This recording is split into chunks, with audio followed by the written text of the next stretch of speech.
Hey everybody, this is Rydo and we're back with another live stream of Hearthstone. We're starting late tonight on Wednesday, November 28th. Insomnia, man.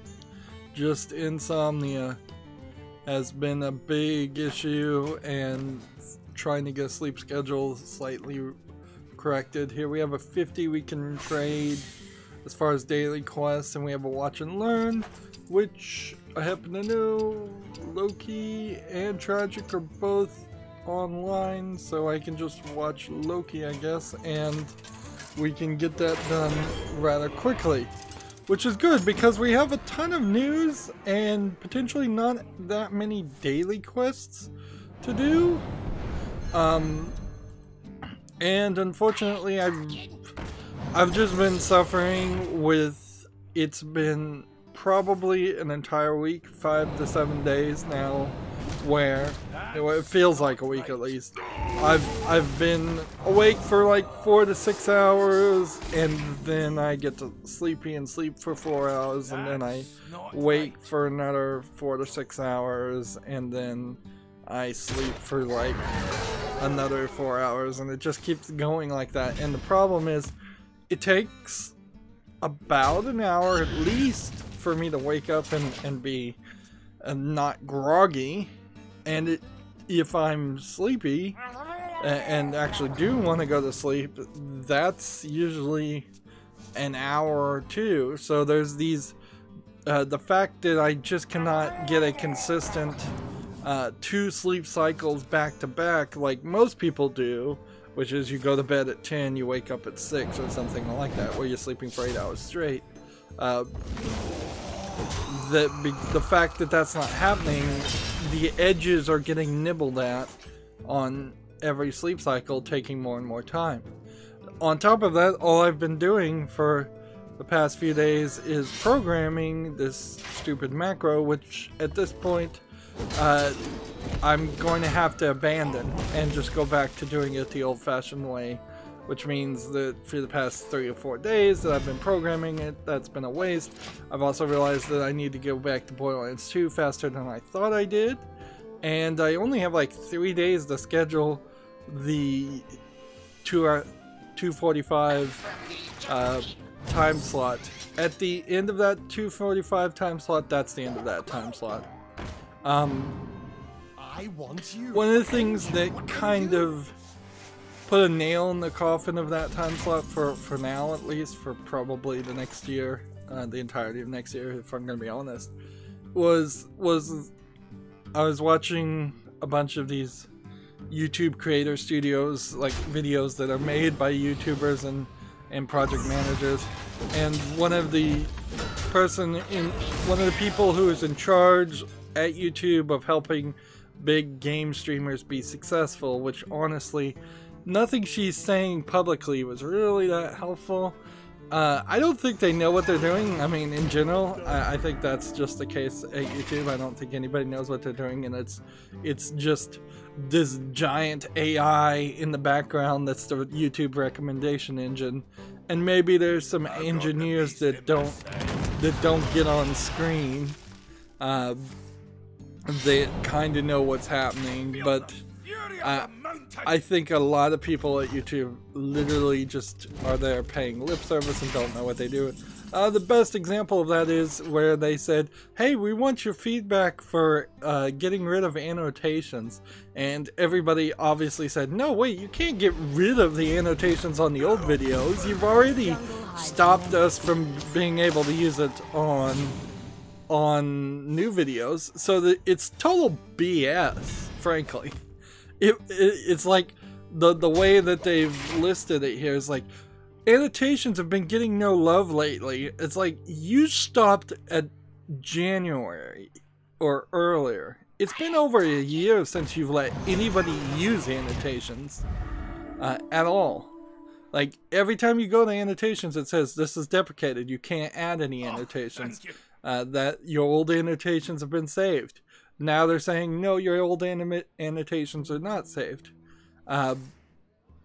And sure, there have been some abusive videos that have try to use annotations to make you, if you click anywhere on the screen to like pause it or skip forward on desktop, which was the only place the annotations ever worked, you would get taken to some like website.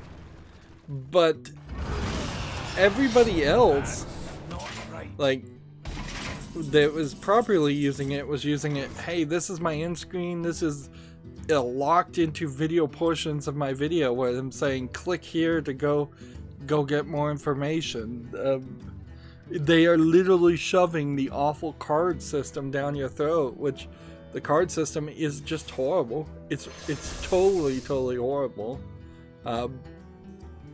And that's inherently YouTube in nutshells. They create this new idea that might be a good idea or supplemental idea, and then they get rid of the better option that existed before they created the new idea.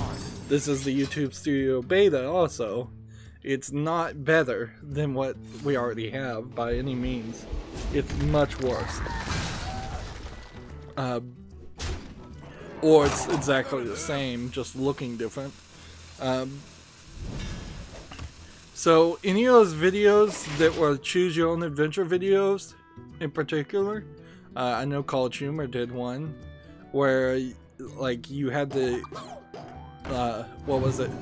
Yeah, I think it was College Humor had a series of, is this a dog toy or is this a sex toy? And you clicked on your video on the a video to guess, and then by clicking on the annotation you went to the next video and they said you're right or you're wrong. That won't work anymore.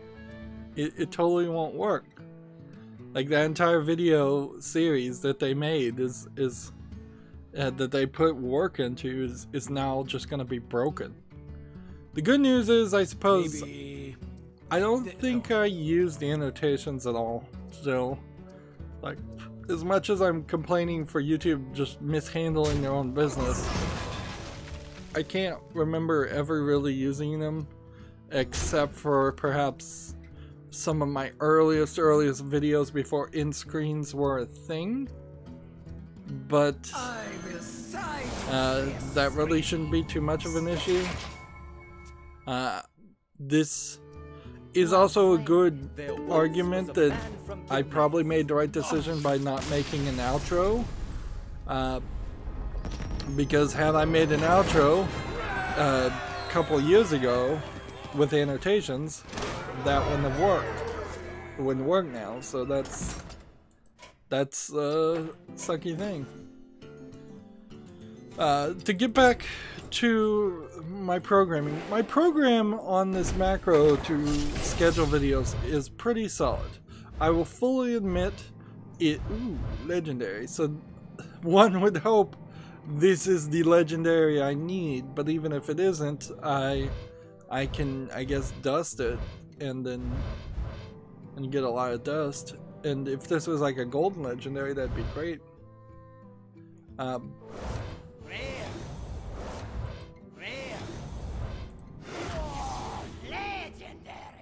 So yeah, I believe that is the legendary I need, which means let's dust this right now. Dust the rest. And apparently this is a new card. No, it isn't. And let's see.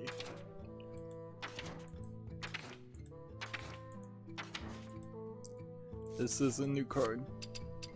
So if I come over here to Classic, what I want to see is how much dust it would cost to craft the rest. This is too expensive. Spending 400 here, 40 here is nothing. 40 here is nothing. 480. It's not too bad, but I'd have to craft 2 of these, so it would be I suppose it would be 800.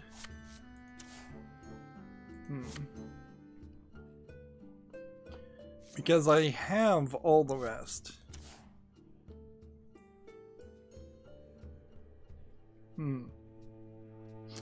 Yeah, it would be pretty irresponsible. I'd love to jump the gun, really, and have a complete classic collection right now. But it would be irresponsible to spend 40 dust or 80 dust for 2 of these, 800 dust for 2 of these, 80 for 2 of these, and 80 for 2 of these. When I know I've been getting packs like crazy just by doing daily quest trades. Let's see. When does this come back? Oh, it's not come back. It's here. All right. Just need to win 2 victories. So yeah, my code is good. It runs properly on YouTube's scheduling video manager the way it should. The problem is the plugin, which got an update, so I'm having some hopes that maybe if I just leave this alone, it will get an update every month, and then every month I can try it again and see if that would potentially make it in a case where eventually it would work correctly. Because that's the problem, is it's the compiler. The compiler is not running the code consistently. It often crashes and locks up. Now, some of this has to do with the fact that, let's see. So we have to keep each other alive. This is that deck. Okay. So job done. Time waits for no one.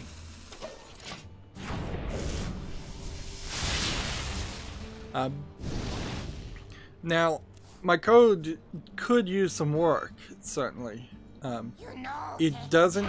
I wasn't programming it to be a self-healing style of code where it checks if values are actually set and goes back to a specific point if the values aren't set.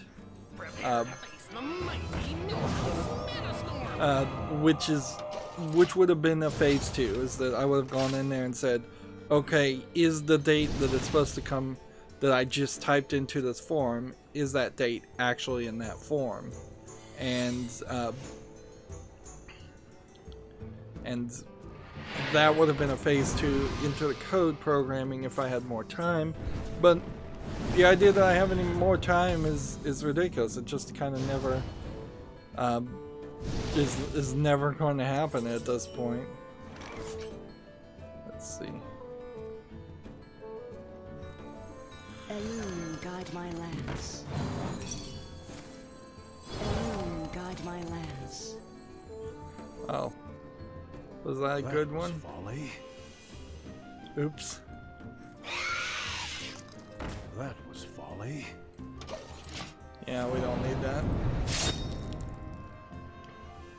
And the compiler I'm using also, it's just not good. It really isn't. It seems like it's trying to make the programming stupidly easy by leaving out things that would actually make programming a lot more efficient and less prone to general typing errors. The thing there is, if I'm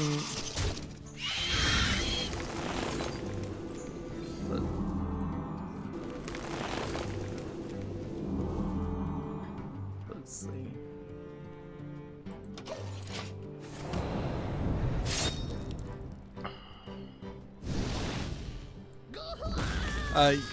Yeah, if I'm having to type the same, if this value equals 1, if variable A equals 1, 20 times to confirm that, that's 20 opportunities to make a typing mistake and potentially have to scroll through 20 lines to confirm whether that typing mistake has happened or not.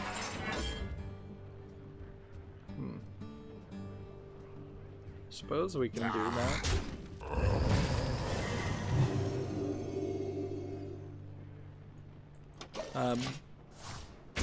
Whereas if I could say, here is an array of variables, variable A, B, C, D, F, G, all the way to Z, then we could do 26 checks, and then I make a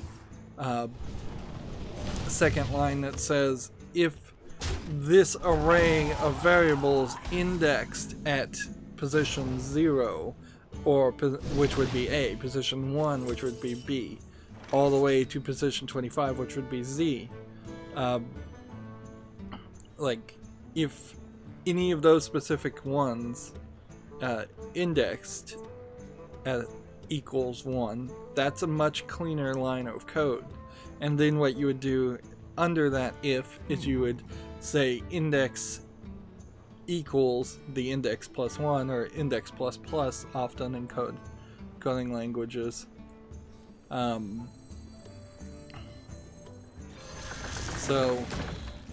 So with 3 lines of code, you can do the same, 3 or 4, honestly.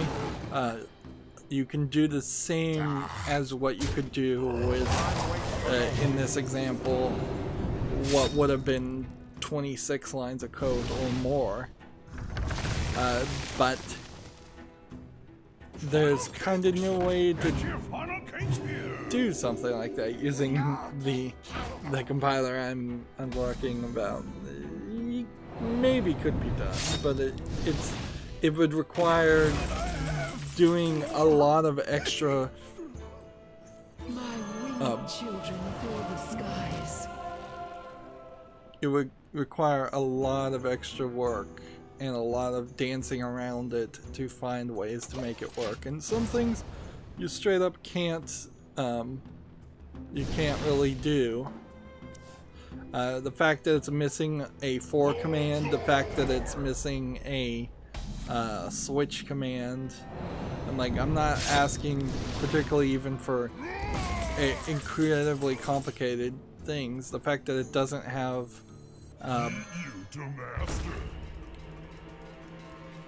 it doesn't have things like functions, at least not in a realistic way.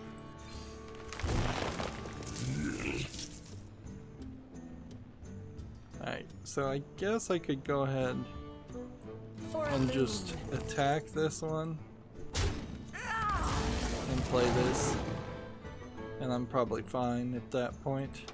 I don't think I'm gonna win here. I think that's enough talking about the code, because yeah, like I said, until that compiler updates and it runs smoother and it doesn't lock up, and it stops locking up in ways that I can't work around, because it does have the functionality to it does have the functionality to make the great outdoors. Let's see. Okay. Let's start getting rid of a bunch of these.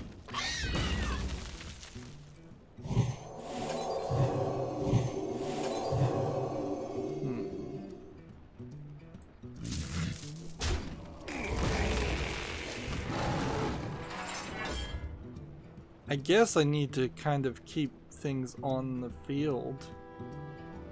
I hadn't thought of that, but I suppose that is the case. Because if he's gonna do 10 damage at random, I need him to cast a bunch of spells.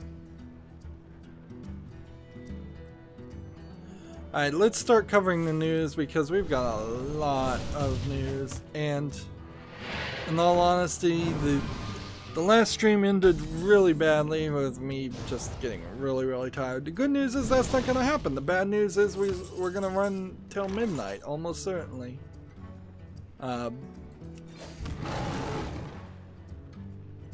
Let's see. I need my opponent to cast spells.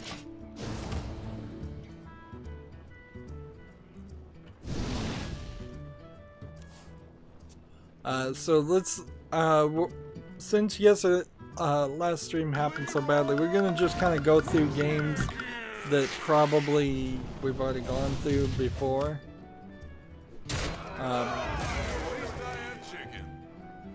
So yeah,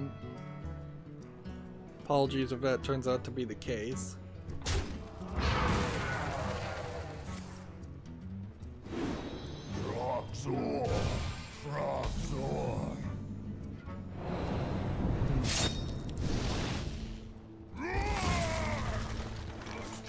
Alright.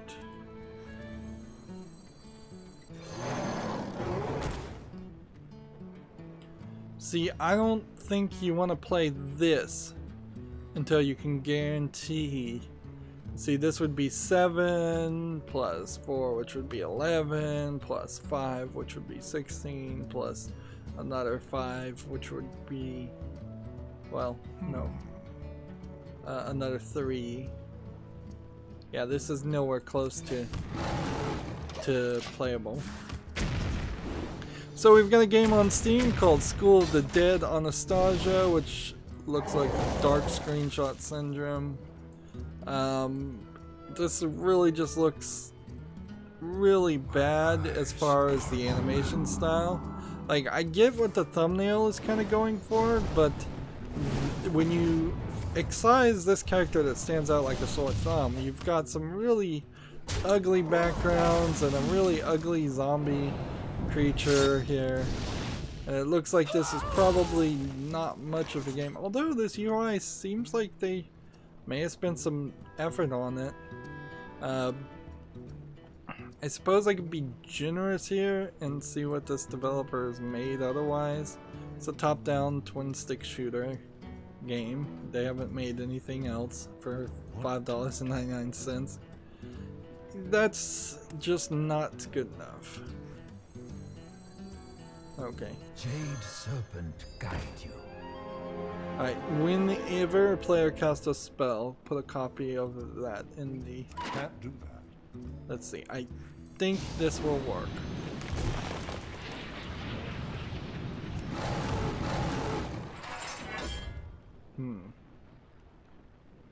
Let's see. Time waits for no one.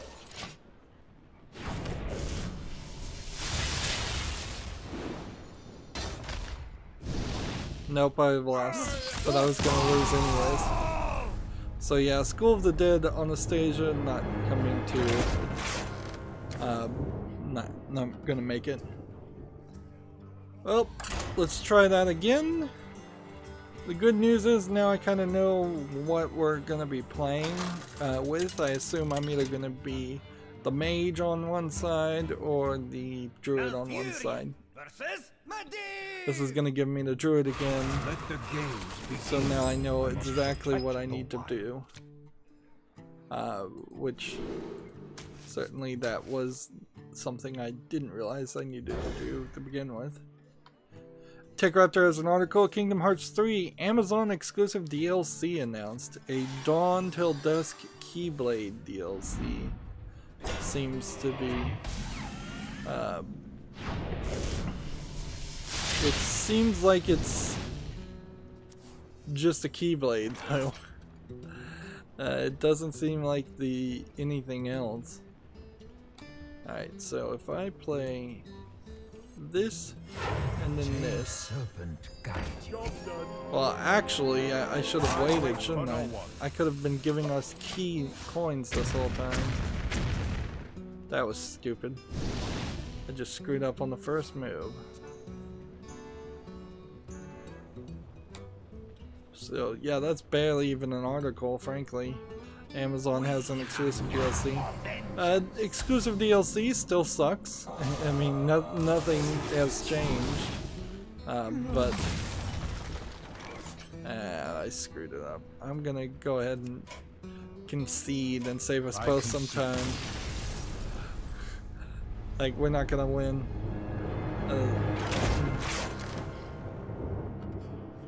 Let's try that again.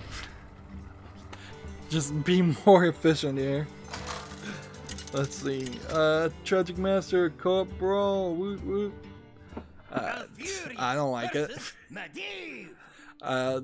Theoretically, this should be a better experience than playing Brawl for the real, usually, but I kinda isn't. It really kinda isn't. Alright, so I don't even really need this. I'd like to keep it, but I need the panda bear. Like, if I don't have the panda bear, I can't play the coin, and that means I basically can't play anything.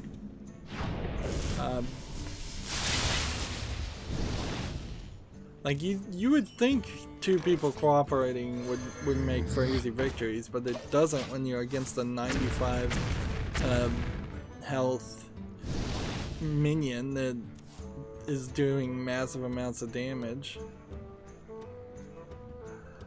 We have a game on Steam called Snow Ash Island, which looks like a random assortment of like 2D assets. Like, when you look here and you look at this interface, and then you just see this dark screenshot, and then you just see like random, like top down. I guess this might be something trying to be like an XCOM with a stealth mechanic, but visually it's incredibly boring. Early access game, $14.99. Time waits for no one. That is not something of quality to my eye. That's what we're gonna run into. I'm almost certainly is a bunch of really bad games because I have so much to catch up on. My eyes are open. Gamma Sutra has a blog called Attentat, A-T-T-E-N-T-A-T 1942. The Long Road Towards German Release. This is like a game that is critical of the Nazi regime. It says Attentat is a historically accurate game about the atrocities of the Nazi regime in Czechoslovakia during the occupation by Third Reich. Right. As such, it contains Nazi symbols. Entering the German market with swastikas and without the official stamp could mean a lawsuit. So here's a game, like mini games, that has had trouble being sold in Germany. I didn't think it particularly meant a lawsuit as much as it meant like actual fines and potential going to jail. But yeah, it's a story we've all heard, certainly, though, if you're paying attention. And the good news is most recently Germany has decided video games are art, and they are moving towards being less censored.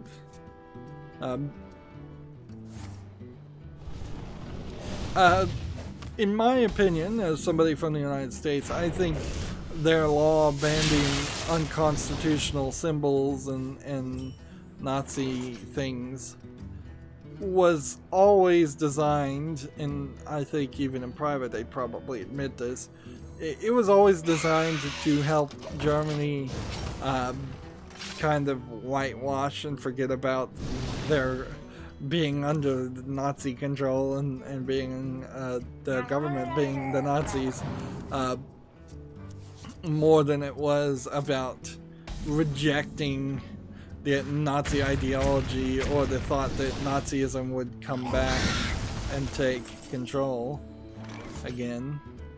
I mean, there probably was some legitimate fear of that, but I imagine it wasn't anywhere realistic.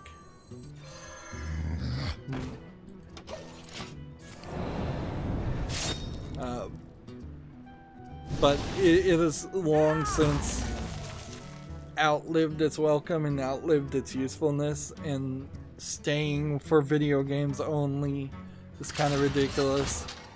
If anything, it now serves to only embolden people around the world to, as trolls and as young, stupid, impressionable youth, it emboldens people to some kids to embrace the Nazi symbol and ideology just because they want to be counterculture more than anything else. So yeah, it's not helpful now. It's probably a negative effect, and a game talking that is actually historically accurate, that can teach something, is always appreciated by me, at least. Alright, so we do this. We do this. Great.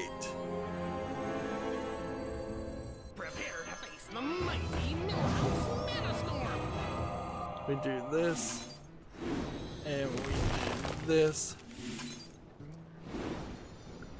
I'm ready to learn.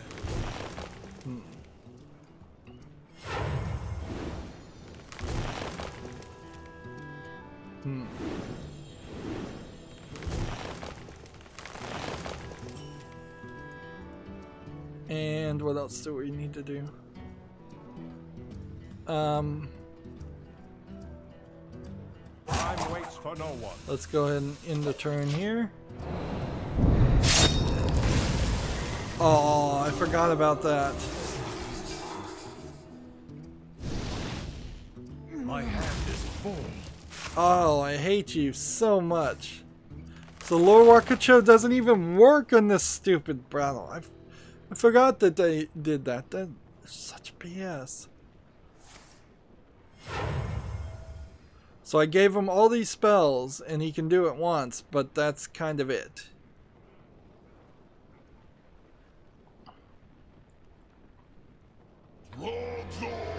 Alright, moving on. Gamasutra has another article. Get a job. Insomniac Games is hiring a senior environmental technical artist. That's in Burbank, California, if you're interested.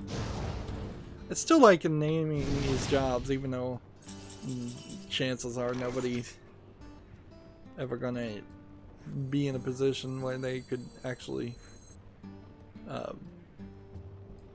do anything with it. Ah, the great outdoors. Draw cards, draw cards.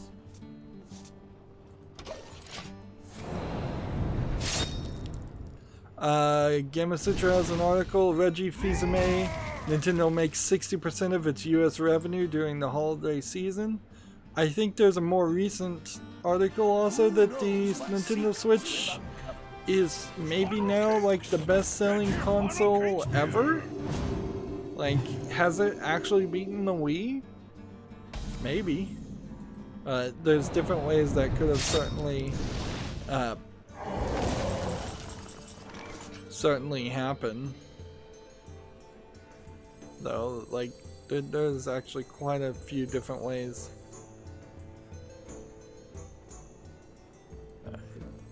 Gain a mana crystal and play this, and then end the turn. Here I have the YouTube help. Discontinued annotations editor on May 2nd, 2017. So the article is the article that said, so it wasn't at the beginning of this year. I'm totally wrong. It was in May of last year that they stopped letting you use the annotations edit. So the way they're phrasing it on the notification is the annotations haven't been getting much love lately. You freaking haven't let anybody use it for nearly 2 years. That's total BS. And I guess it was pretty obvious that once you were no longer allowed to add annotations that they were eventually going to get rid of it. But honestly, there was no reason to.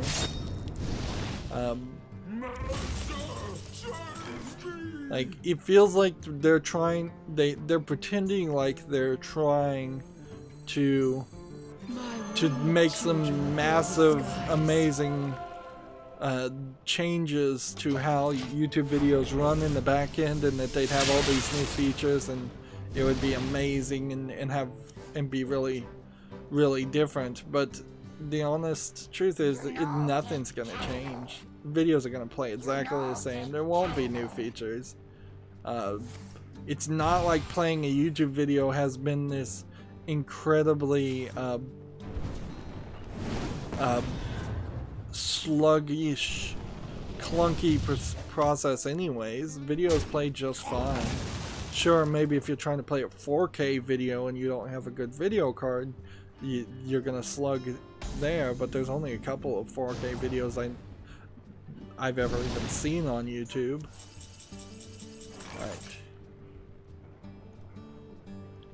Give the other minions +2/+2. Can do that.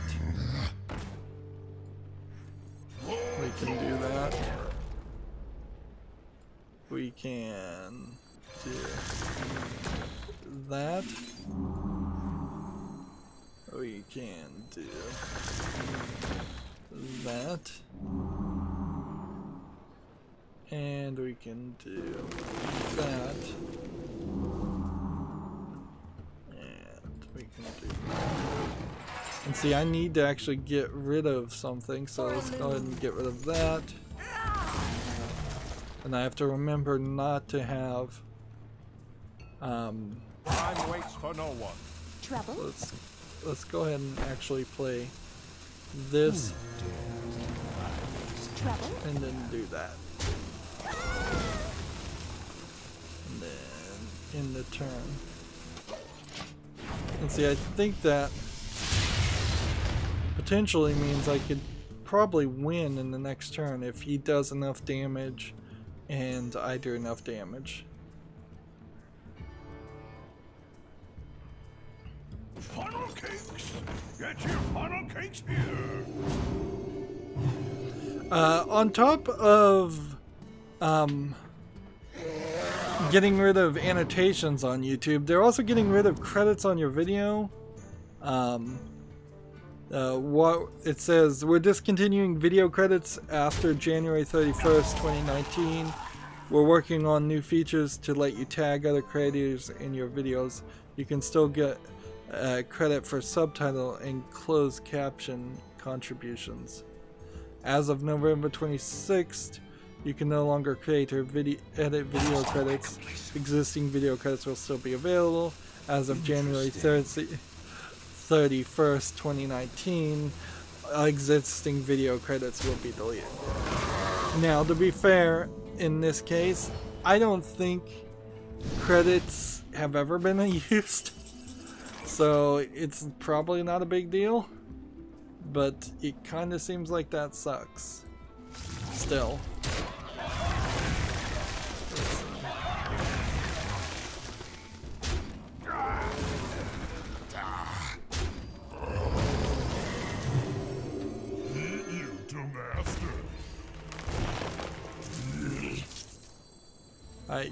Now if I play this, like,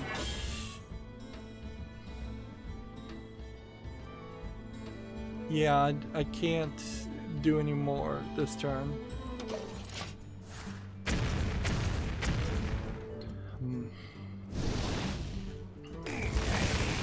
Yeah, if this guy attacks this side, he'll lose, so I kind of need him to heal himself, or he's got to do 30 damage.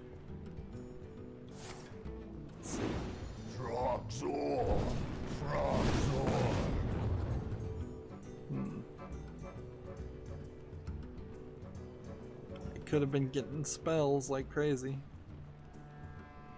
Heal yourself. You need 2 more health. Or at least summon some more minions. Perhaps. Yeah, creditors on the video. Let's see. There were things that were at the very bottom of the description, and frankly, nobody was saying it anyways. You could easily copy all the credits from videos that have credits into the bottom of a description on videos automatically, but it seems like they're not even going to do that favor. So if you were a person that used credits on any of your videos ever, now you manually are going to have to do that. That seems pretty ridiculous. And inherently it makes me wonder if the description as we know it is also going to be changed quite a bit in the next couple of years. Alright. So that's not enough to save me if he decides to attack. He's safe. Can I do 14 damage here? I think I can. Yeah, so let's just do this. For master, normally you get, now you will pay. Do that one. And that one. I'm waiting for no one. Alright, so we got a victory. Good.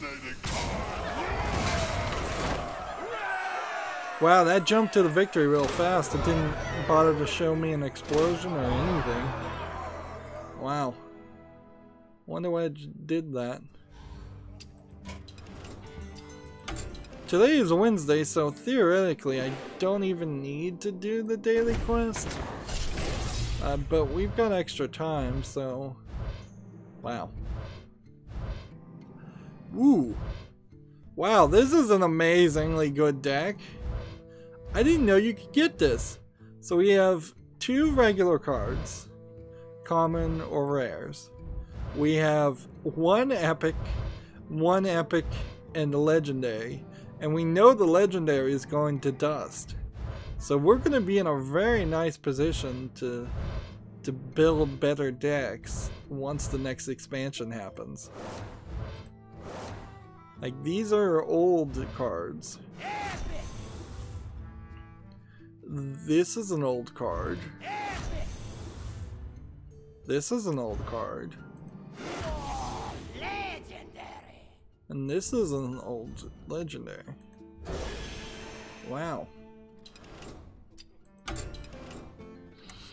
It seems like once I got all the legendaries, I suddenly was put into this other category. I mean, either this is just completely random, or Hearthstone basically screws new players.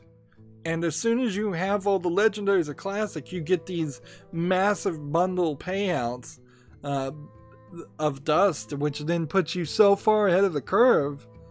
Like, have I just leveled up to a point? Like, I have 1,645 dust. This dissolve here is going to give me 610 more dust. I don't even think you could probably get much better than this. Is it possible to get 2 legendaries in a pack? Is it possible to get 5 epics or 3 epics? Is it possible to maybe get 2 rares? This is ridiculous. And so now I kind of have more than enough dust to get a complete collection on in the common cards, but I still would rather save that dust for some other stuff. Tragic Master says good luck on the pack, and then he said I knew it, 1 co-op brawl pack OP, smiley face. Yeah, I don't think it had anything to do with the Tavern Brawl giving us a pack. I think it had everything to do with the fact that I got all the legendaries in Classic. So when we just type in missing now,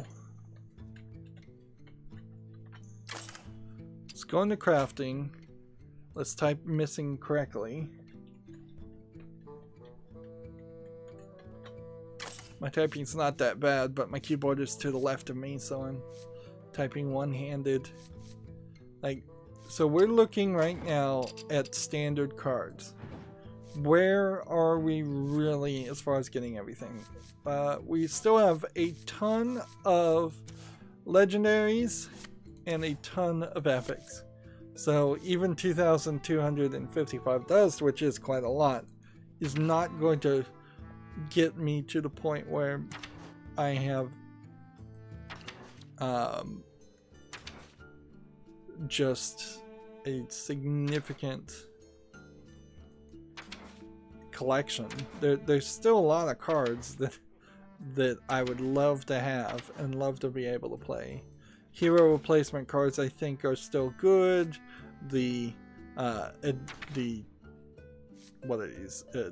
Quest cards are still good, although as we are getting to the point where some of those cards might get a little bit older, getting them later on makes their value not be as good. And so Hearth Sim, or whatever that website was that I used, and I'll have to find it and use it again, as far as recommending decks to build, will still probably tell me some other things. Like, this one is gold. I could disenchant this for 400 and then craft this for 400 just to get rid of a gold card, but I guess I chose not to do that. Here we have another gold that I could disenchant, and I have half a thought to disenchant the 2 gold cards and not make them. There's basically no common cards. Like, let's see. Rare. There are no rare cards.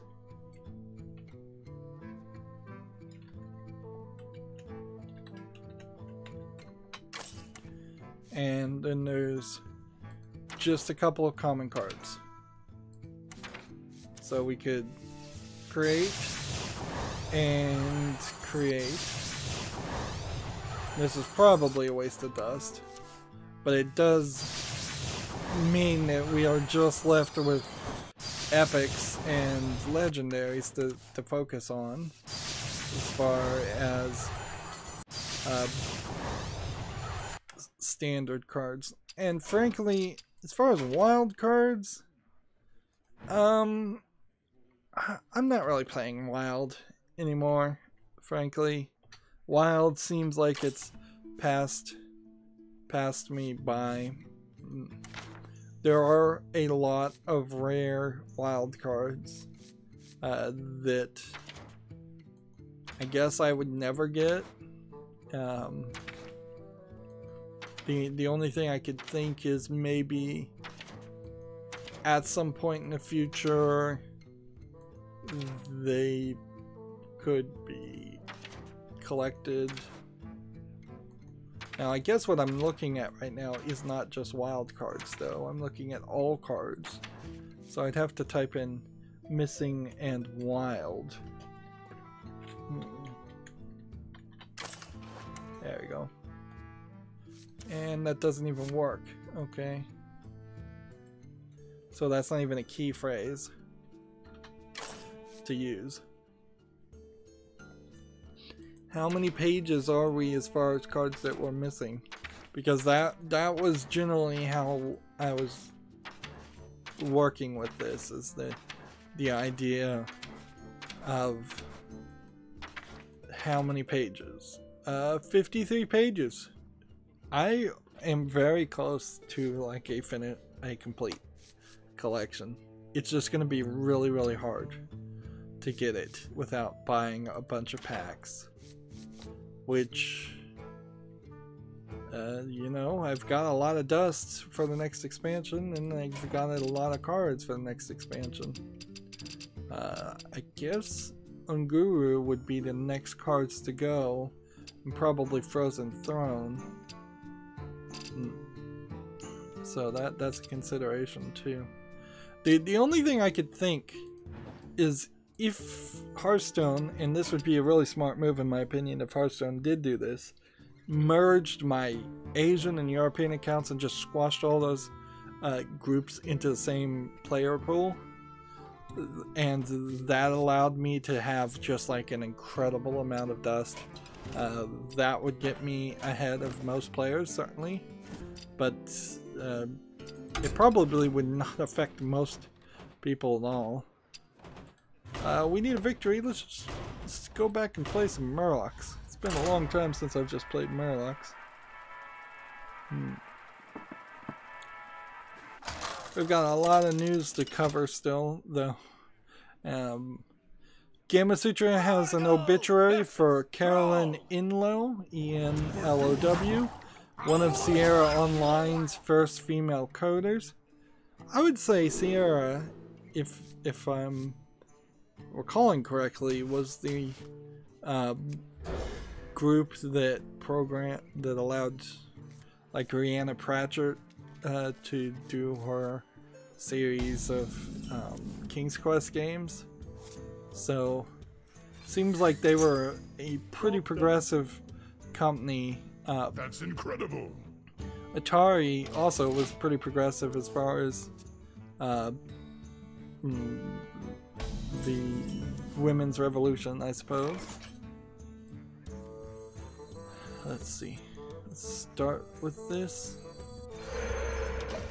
Carolyn Inlow was a programmer and likely the first woman to work in the discipline at Sierra Online. Has passed away. She was 77.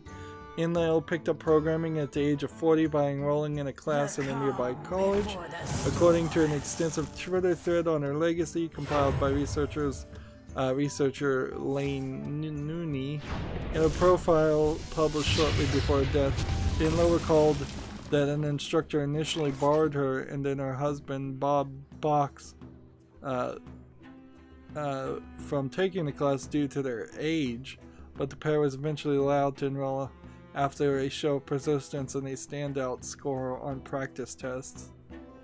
So not only was there sexism in the old days, there was also ageism, and there still is a lot of ageism in the United States and around the world.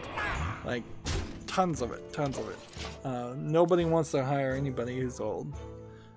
Which is kind of ridiculous, because it's not like people want to keep their employees around very long anyway, so hiring a 70-year-old is probably just as well as hiring a 16-year-old. Let's see, how are we going to do this? Let's adapt my Murlocs or summon Murlocs. Just do this.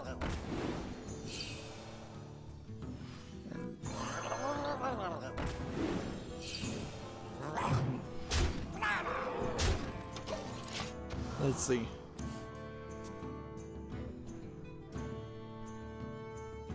Here's a quote. I just took to programming. If they told us to write one program, I'd write 3. A month before the class ended, Sierra Online, the computer video game company, moved up here and was basically just walked into their office.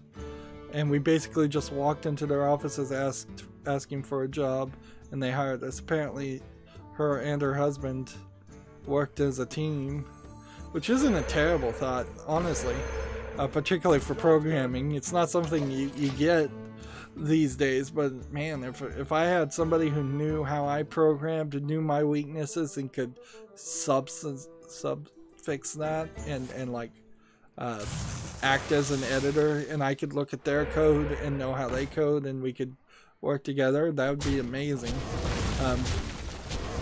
Generally speaking, in programming, I think you often are having to deal with other people's code, and the other people's code always feels like it was written by somebody who had no idea what they're doing and is basically half insane because they'll just write things in crazy ways. And I know my own weaknesses, but I don't really have time to improve upon it. It's like I have a very bad habit of not commenting things, and which is terrible. And I have a very bad habit of not sticking to any kind of formatting standard. So I will just name things random things instead of saying all variables should start with a capital letter, or all labels should be all caps, or all functions should be all caps, or something like that. There's like no consistency at all in what I do. And I know there should be, but frankly I was literally just not taught well. As far as the focus of that in class, they didn't care. If the code worked, it worked. I wasn't in very good computer classes, frankly. I don't know what. Well, yeah, I really don't know why, but yeah, they weren't as good as they should have been. Standards have certainly changed too since I last took a computer class.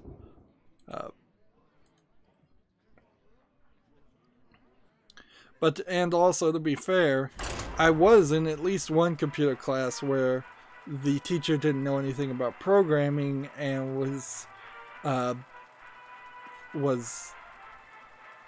marking me down because I was misspelling words consistently. Not for a style and formatting reason, but for actual spelling. And there's a big difference there. Like, you can be a bad speller in programming as long as you're consistent. Maybe on a certain level that it shouldn't be that way, and you should work to improve on that. But it was pretty clear to me, at least at the time, maybe I was wrong, you know?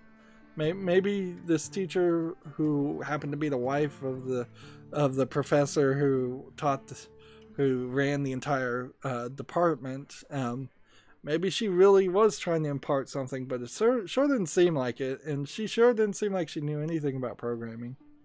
And I did not want to deal with her for very long at all. And that was really discouraging. If she had been a better teacher and she had explained herself at all, maybe in retrospect I would have gone, oh, actually I get what you're saying, I'll try and work on that. But that's not really what happened. Style choices make sense. Spelling, not so much. Kind of makes sense, but also there's such things as program editors. If you're working on very big code, those things can exist. They don't always exist, or quite often don't, but it's not unheard of for a person to act just as an editor and fix spelling mistakes and formatting mistakes and not even really look at the code at all. Man, I got on a side tangent there for no reason. Let's see. TechRaptor has an article. DC law firm launches a deceptive trade practice investigation for Fallout 76. I think there's now, at this point, 2 different avenues in which Fallout 76 can be, and Bethesda can be investigated. One of those is the fact that it seems like they're not giving refunds. Let's see, when people ask for refunds for Fallout 76. But also, one of the collector's editions said it was going to come with a canvas bag, and it came with a nylon bag, and that's not what, it's not to the level of quality or what was promised. So an actual physical good has now also been misconstrued. And from what I had seen, Bethesda just said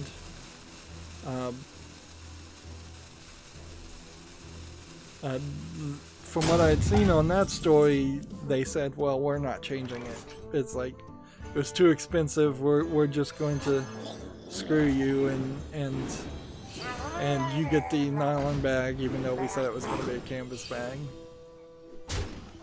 Which, that's a very provable claim, whereas the claim for refunds on a digital service is going to be slightly more difficult of a claim. Let's see.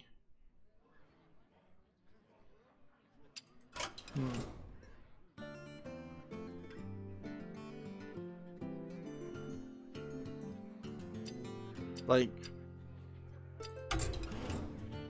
alright, well, I'm sorry, having a bit of a brain fart here as I'm looking at this article from TechRaptor. Yeah, they don't talk about the canvas bag in this TechRaptor article, but that will come about.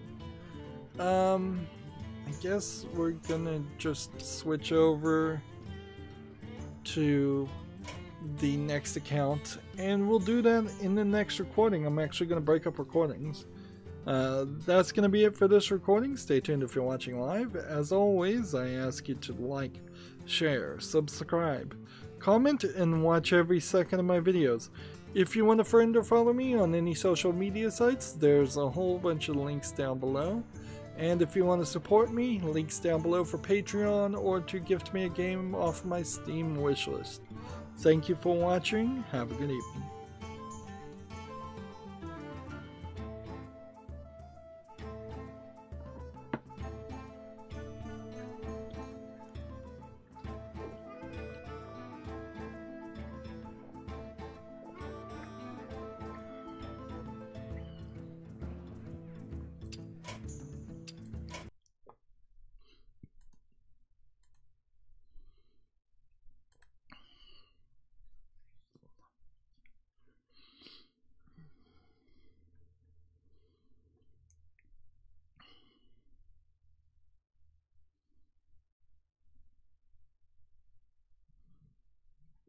Oh, you're just in time.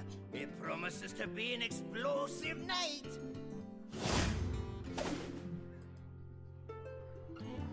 Hey everybody, this is Rydo and we're back with another recording of Hearthstone. Today is Wednesday, November 28th, I believe. We started late, but we're on the European account, and so unless I run into some trouble, which I might with the Tavern Brawl, I should be able to get things done. I've been really bad about re-rolling things, so I probably could have gotten a 60 or higher here. So Shaman or Warlock, we won't get that in the Tavern Brawl. Druid class cards we might get done, and 2 victories we could probably get done. Meanwhile, we have a ton of news and games to look at because I cut Wednesday short, so let's just burn through this really fast. This Tavern Brawl, you either play as the mage or the druid, and you're playing against a minion. Let the games begin. Let's see, so this does not work for Lorewalker Cho, so I'm guessing I probably should play this at like the 10th mana turn when my opponent has 10 mana. So I don't really need that card. This is the one card you kind of want to keep, but I'm not 100% sure. Job's done. So, alright. We have a game on Steam called Bible Test. It looks low effort. I've decided a lot of these religious games seem to be just kind of manipulative and not done with any level of quality, and often they feel like troll games. Like, this just is not a good quiz slash test game, because there kind of is no such thing as a good quiz or test game, with You Don't Know Jack being maybe an exception there.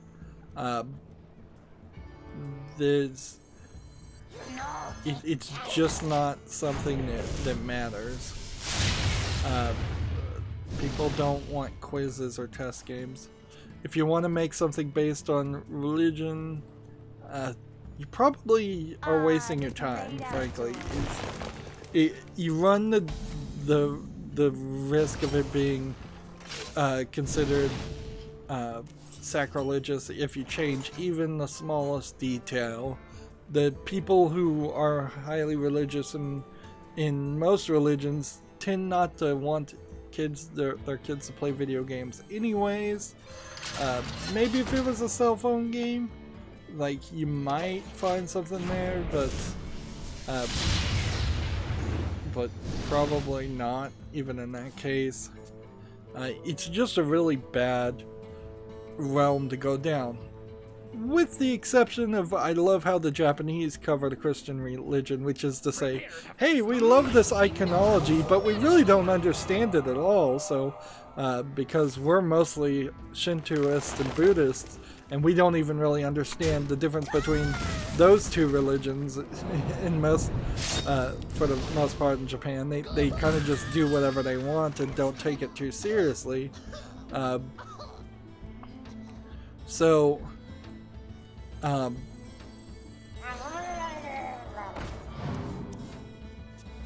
guess we'll play this. I don't think it's time to do this yet, no. So we'll just do that. So yeah, I love how Japanese anime in particular loves to take, like, iconography of the cross and basically it is just the cross, and that's kind of it. And then they usually don't do anything else. Neon Genesis Evangelion is a great example there. It takes a lot of, like, what would be more Kabbalah than what would be normal Christian religion, but there's definitely a lot of Christian religion references in Neon Genesis Evangelion, which it's interesting that I get to mention that because it's coming to Netflix with the End of Evangelion movie, the original TV series, and the End of Evangelion movie, and a movie called Death to True, I believe is the name, which I don't believe was Death and Rebirth, which is, like, I guess I could see if I can read it. Yeah. Interesting. So, yeah, I'm reading it off my shelf. As what I have is the original TV series on DVD, and then I have a movie called Death and Rebirth that you're supposed to watch before the End of Evangelion, according to my shelf's ordering system.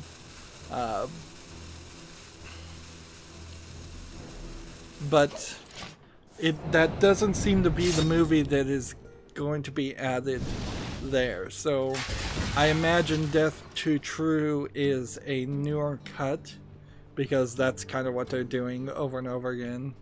Pay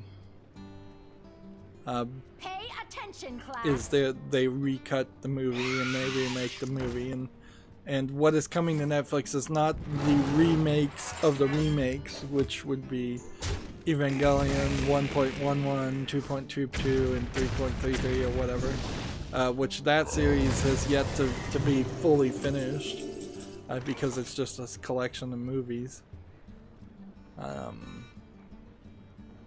Okay. Let's do this.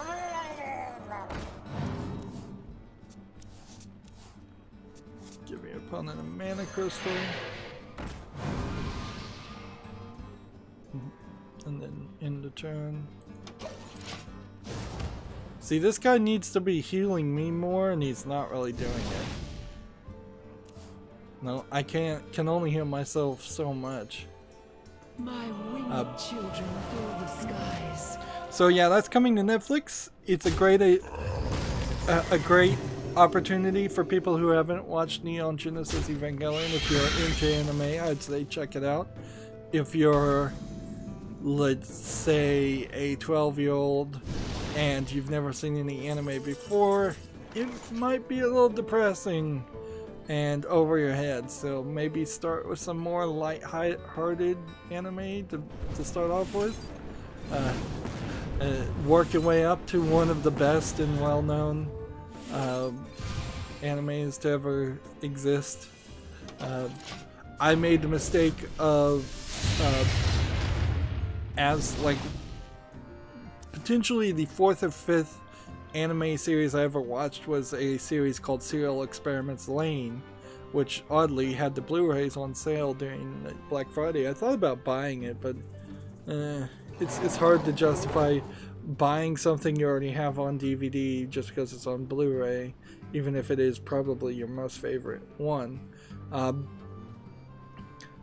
But yeah, that was like the 5th series I ever watched, and it's super surreal and super complicated and contemplative. It makes you think. So watching something lighthearted and silly is going to be a better bet. Like, I think if you were to watch some of the Tenchimuro series, that would be better. The Oh My Goddess series, or the movie alone, Oh My Goddess, the OAV, is probably a little mature. Let's see, or going with this a more simplistic fighting series, Perhaps. like Dragon Ball is a great example. Yeah, Dragon Ball is probably your best thing. Is go in there and watch Dragon Ball Z, and then if you like Dragon Ball Z, go back and watch the original Dragon Ball. Let's see. Funnel cakes! Get your funnel cakes here! My eyes are open. Just don't get complacent. That's in the churn.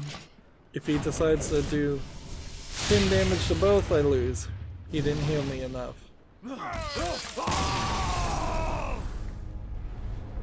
Had this person healed me once in this battle, we would have probably won.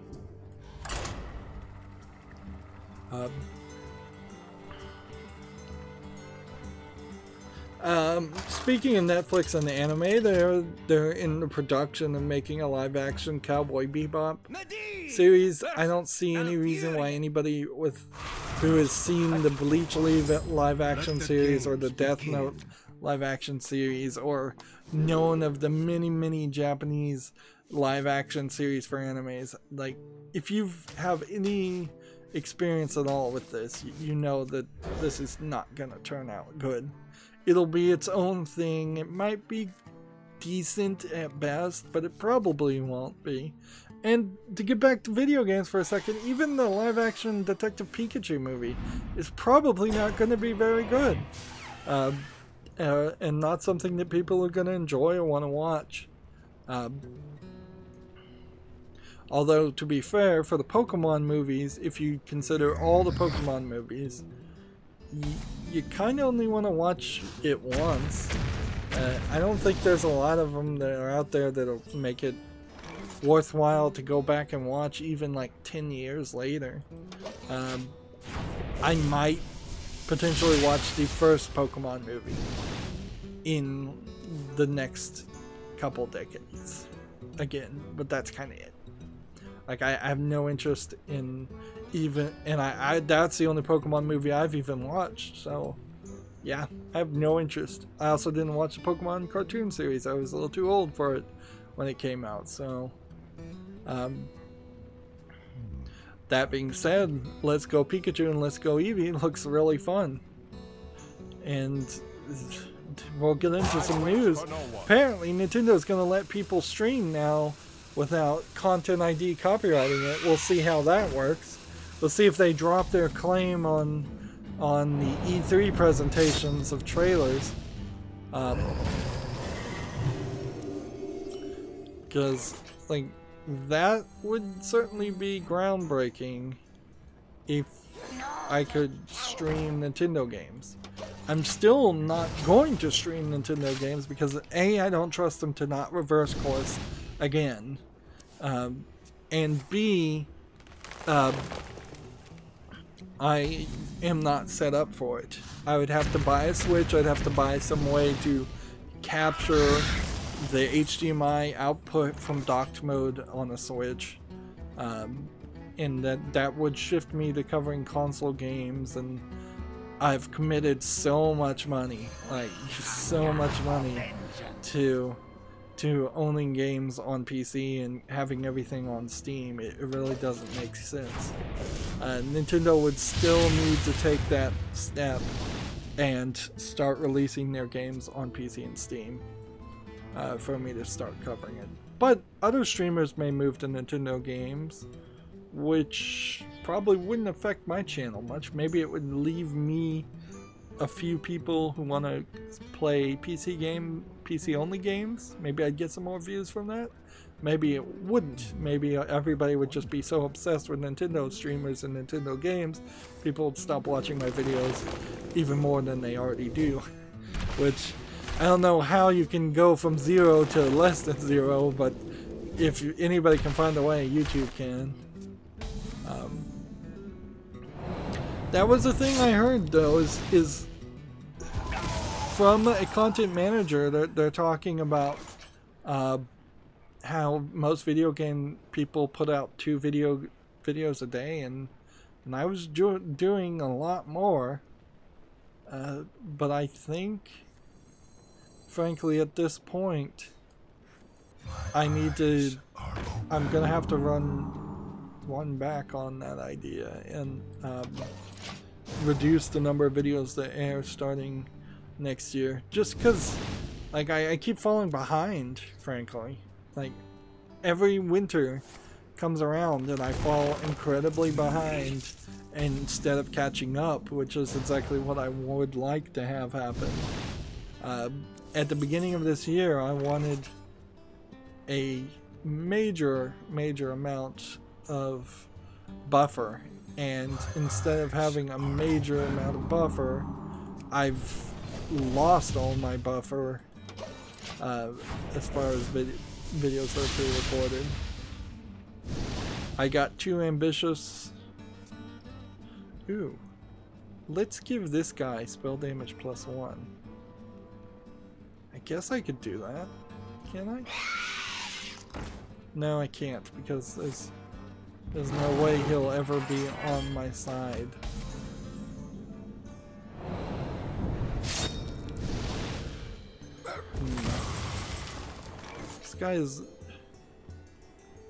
This guy is not playing well.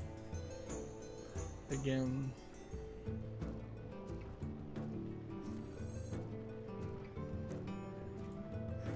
This.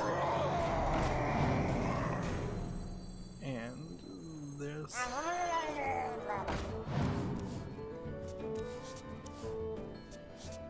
And the turn.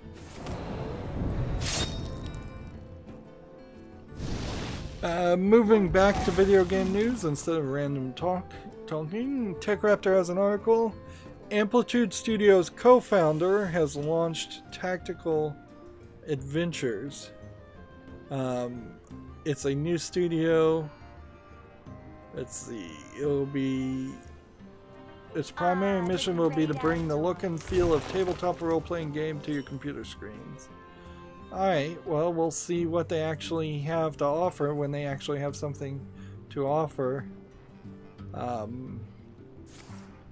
at the moment, that's kind of not really news. Somebody started a new studio, and bringing RPG games to the PC maybe will work one day, but a lot of people certainly have tried, and it hasn't worked yet.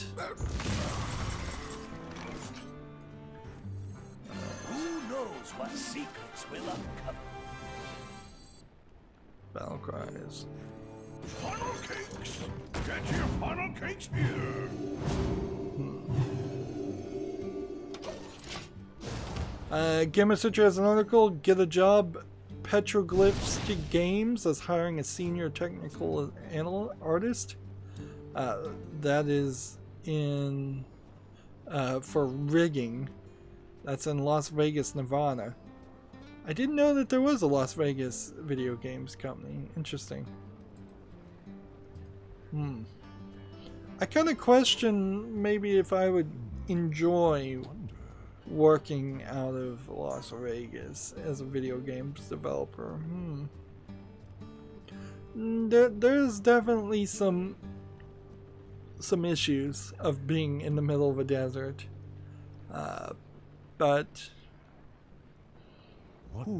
that it might be a new thing. I would say the state of Nevada certainly could do better to focus on having more business that isn't just related with the gambling industry. Not that gambling is going anywhere, but it would be probably a little helpful to spread some things out. Alright, so I'm gonna play Mirror Entity in the hopes that he plays the 10 mana minion that lets him play all his minions for 1 mana. And then that'll let me play all my minions for 1 mana.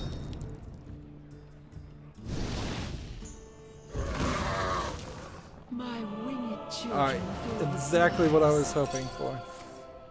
My winged children fill the skies. Well, that sucked, but whatever. There's Leroy Jenkins. And what else do we want? Play this.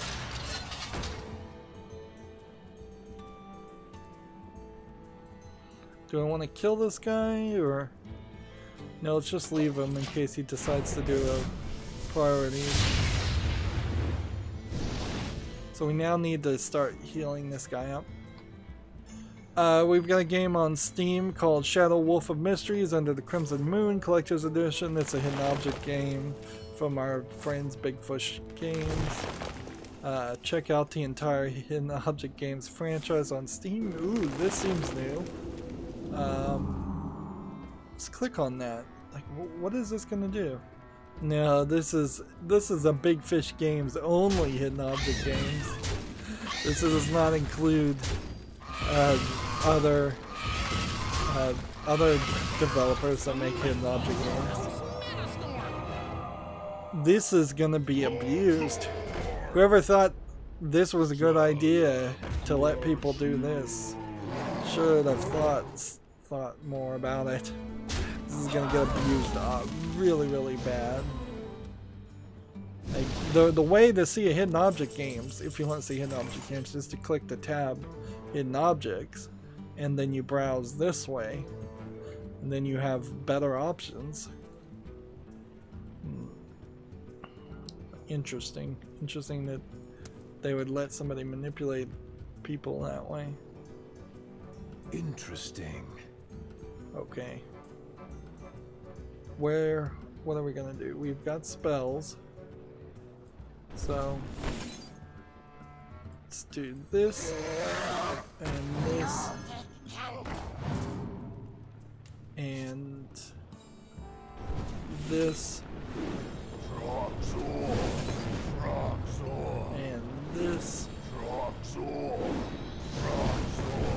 and this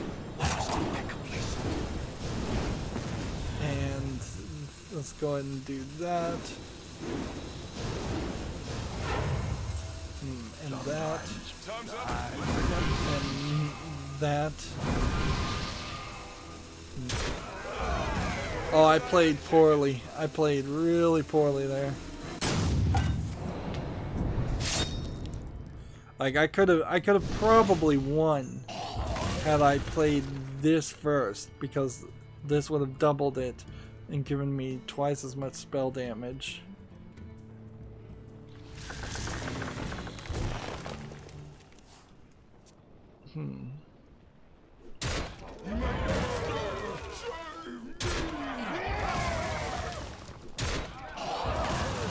Well played. Well, we won anyways.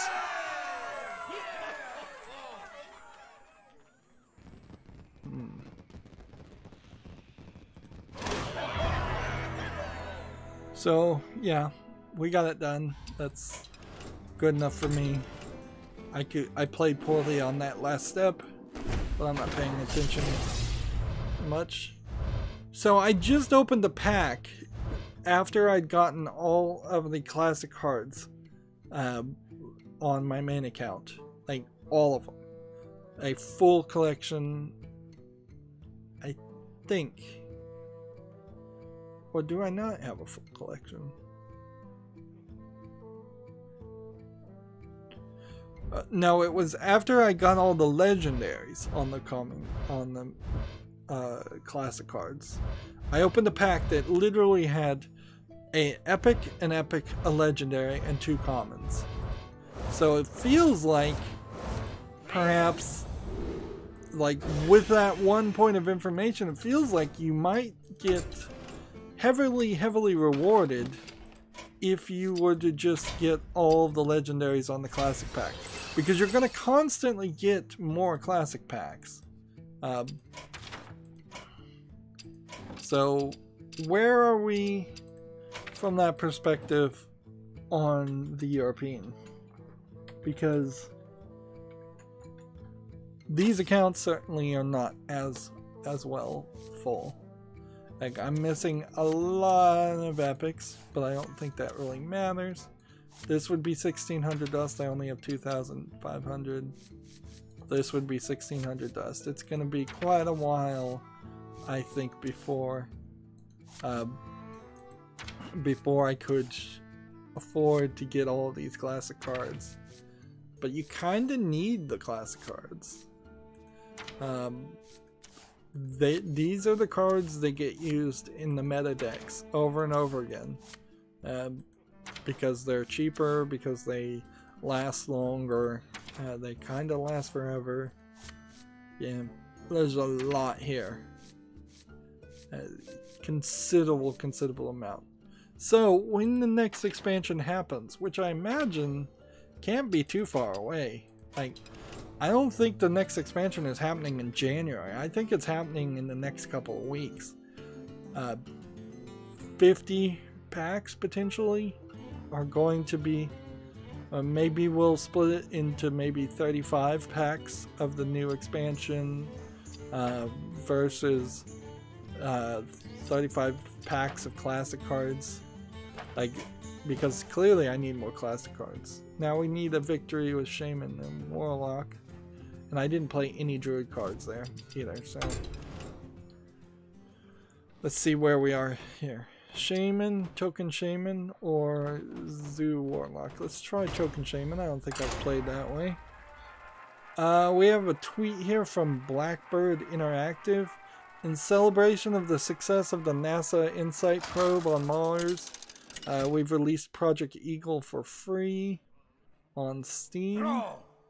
So let's see, apparently For Doomhammer. let's just look at what this is. We have a game here called Project Eagle, a 3D interactive Mars base. It doesn't look terrible. Actually looks pretty good. I wouldn't be surprised if it's pretty simplistic.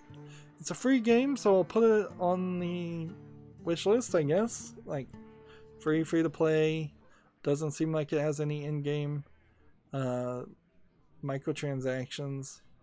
Not sure exactly how long you would actually play on this game. Seems like it's mostly positively reviewed. Mixed reviewed, maybe. So yeah, it's there. And I guess there's not too much else to really say there. Just, yeah.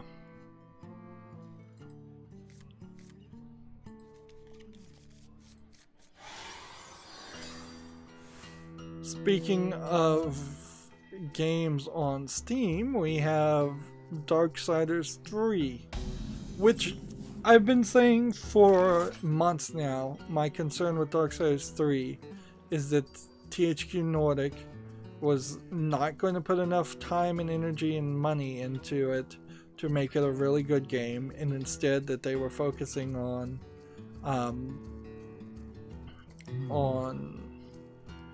just having a shorter let's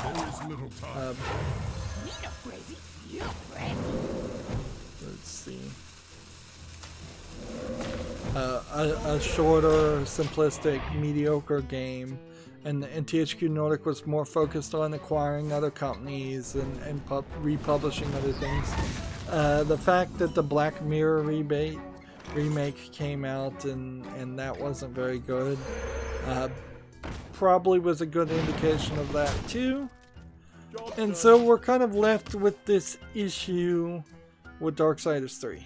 I still want to play it, but a lot of that steam certainly is gone now. From what I've seen, it is mixed reviewed because it's kind of Dark Soulsy, it's kind of hardcore, it's not that open world. It does, for the most part, seem to go back to what the original game was, Darksiders 1. So if you're a big fan of Darksiders 2, I don't think you're going to find a lot here that you like. Like this horse character, for instance, dies early in the game because, according to Jim Sterling, because there's just like not really an open world to deal with. It's much more linear. Well, the first game was pretty linear too. It did have some open world sections. You're playing as Fury. You're trying to be the new leader of the Four Horsemen of the Apocalypse. And so the Charred Council sends you on this quest to defeat the 7 deadly sins in human form. Honestly, like Giant Bomb's review, they had somebody review it that was definitely not that interested in the game either.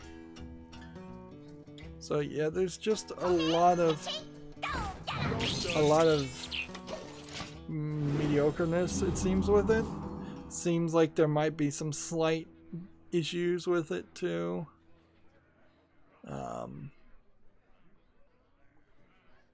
Maybe I could get a discount here.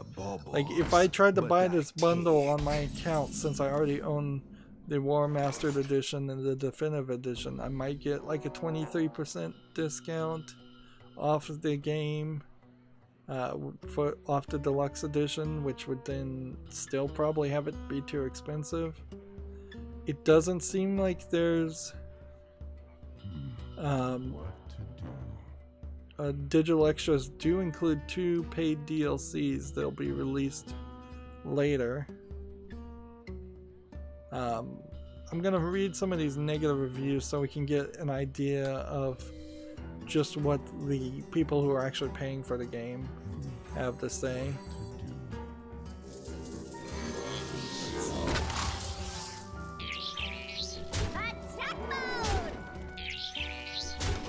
Let's see. Let's see.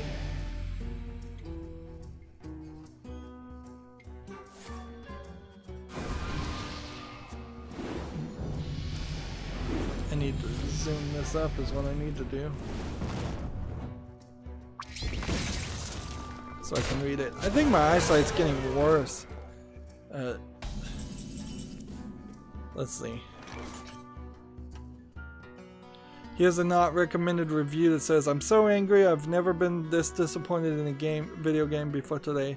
I also have never asked Steam for a video game refund before today." So we have somebody who straight up refunded it.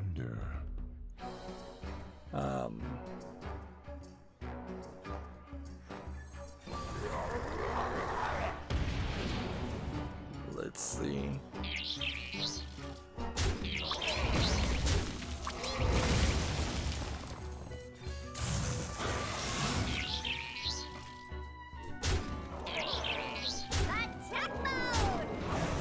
probably could have just won that right then. Let's see. This reviewer says Darksiders 1 and 2 are both masterpieces. They're really good.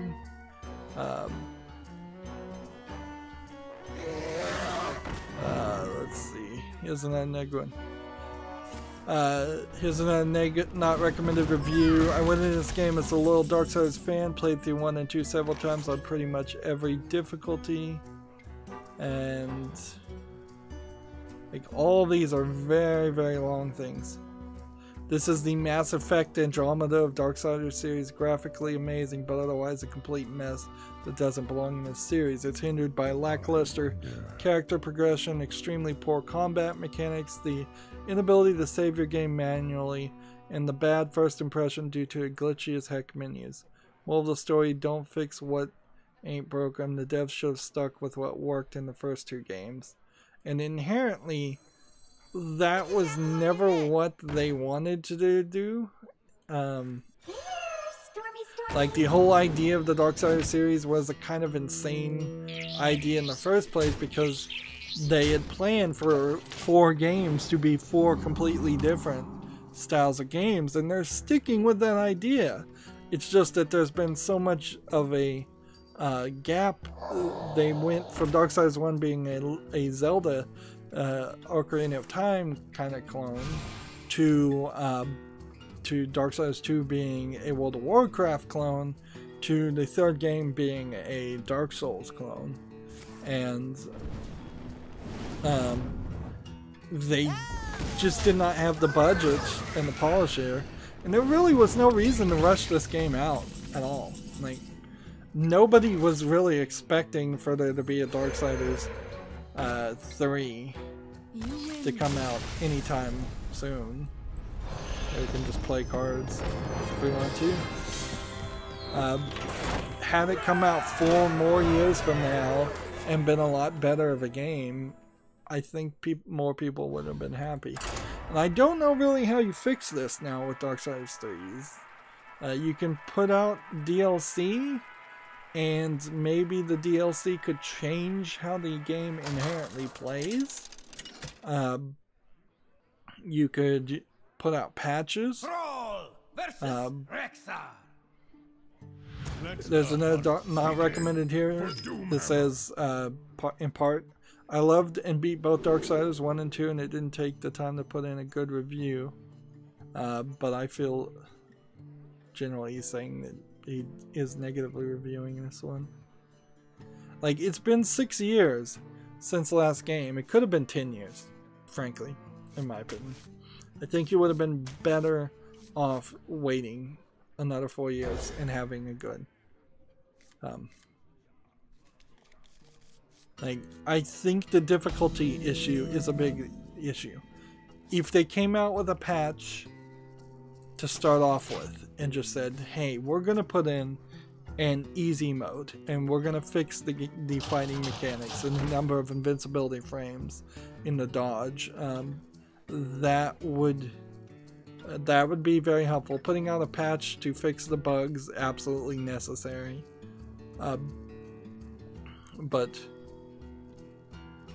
But I still don't think you're gonna bring it much from a much above a mediocre game, and it's a very divisive game too, because amongst all these negative reviews, which I'm focusing on, there's a lot of positive reviews too. People that like it really do like it. It's just that people that don't like it really don't like it. Darksiders 2 was very much that case too. So I think a lot of people may very well have just been overhyped.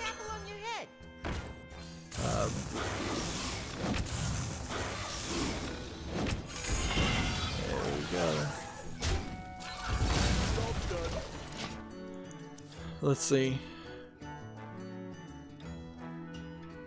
Here we have a not recommended review that says, avoid if you're planning on playing this using a controller. The game camera doesn't automatically reset to behind your back when you move forward, so you always have to manually adjust it even in the middle of combat, as camera movement and combat are all using the right thumb this game very rapidly becomes borderline unplayable. I can't speak to anything else because I gave up after an hour because of the camera is just so bad. Wow, that seems like that's a mistake. Like, that does not seem right at all.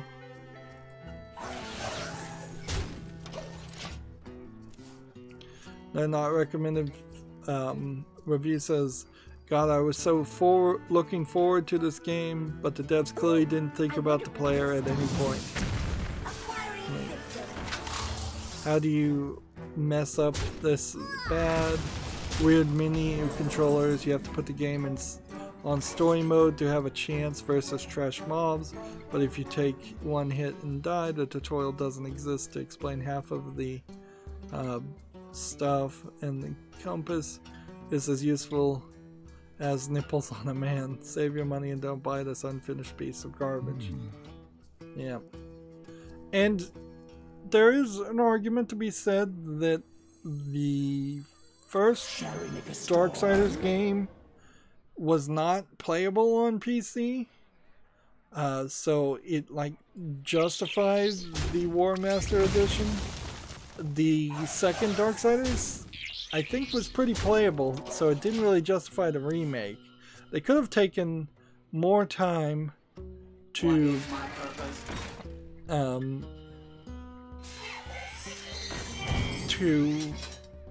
release Darksiders 2 Remaster and bought themselves more time. And that's really what they probably should have done. That being said, I can't not put Darksiders 3 on my wish list. It's already on the wish list. Maybe I don't put it at the top. Maybe I'll cover it at some point in the future. A lot of it really just now boils down to all the Steam is, or half of the Steam has been removed as far as my interest in actually playing the game. The game now sits at 57% positive of 729 user reviews. That is incredibly low for video games in general.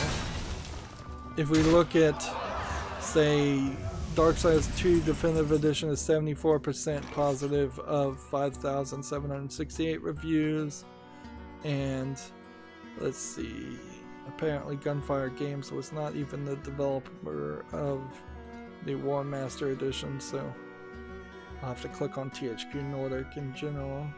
I wonder. And see, THQ Nordic has just been like putting out other games. Let's see, Black Mirror. Yeah, why did you put any money in a Black Mirror remake at all? Why wasn't that money in Darksiders 2? Like, this is just bad money management, which was what THQ was always making a mistake about anyways, was just terrible money management.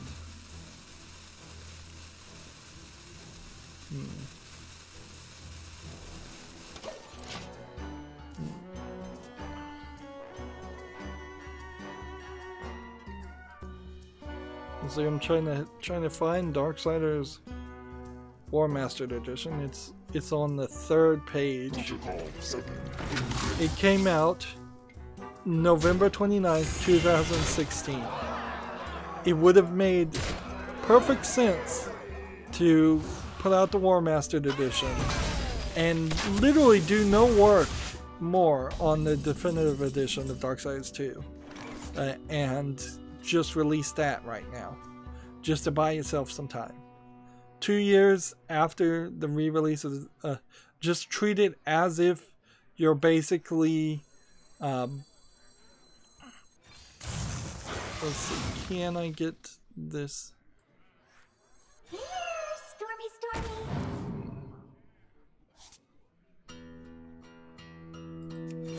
Yep.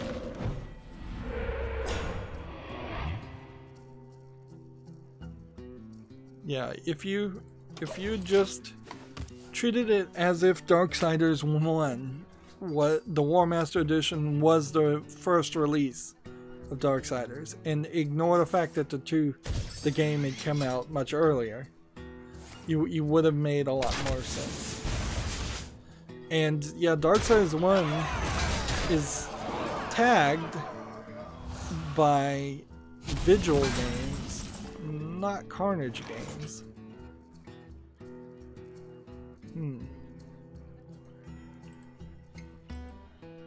Yeah, just bad management.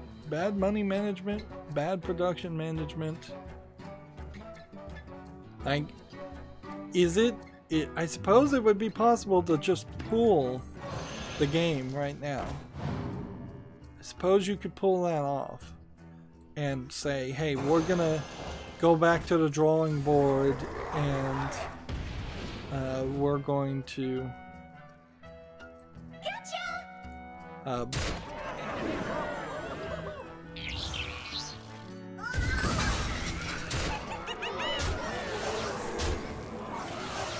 we're gonna fix it and we're gonna re-release the game. Yeah, I suppose you could do that. You could just pull Darksiders 3 and re-release it with some more polish. The last game of note to do something like that was like Batman Arkham City, and I don't think it ever came out in even slight. It did come out in a slightly better series, but not by much. Let's stick with Token Shaman. I'm getting a little off topic here when I have so many games to talk about, but yeah, it's a real shame. That's all, I guess all you can really say. Darksiders 3 release date probably also is an indicator that it was going to be bad. Let's face it, now that we are rapidly approaching December, if any games come out now after Black Friday, they probably are going to be pretty bad. That's just how release dates work. And for as many games as that came out in 2018, most of them had some kind of problem. Like, I'm not even gonna say a lot. Most of them had problems, and those problems very much were frustrating and not something that you would have wanted to see in the AAA games. So it's gonna make Game of the Year be rather hard, because the top one or two are probably going to be easy, and then things like Red Dead, after you fill in like Red Dead Redemption and Spider-Man into the top 10, you're going to have to struggle to find the number 3, 4, 5 through 10. Let's do this. Let's do this. And do this. This. Job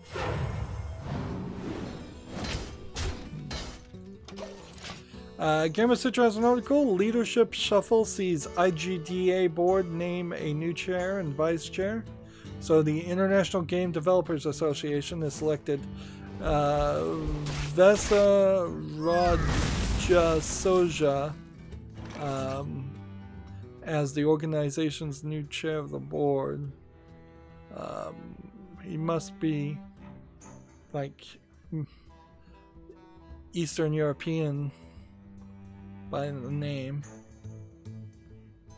Announced earlier today, Raja Soja will take over the role as the board chairman, while the former IGDA chairman David Seltzer remains on the board as chair emeritus.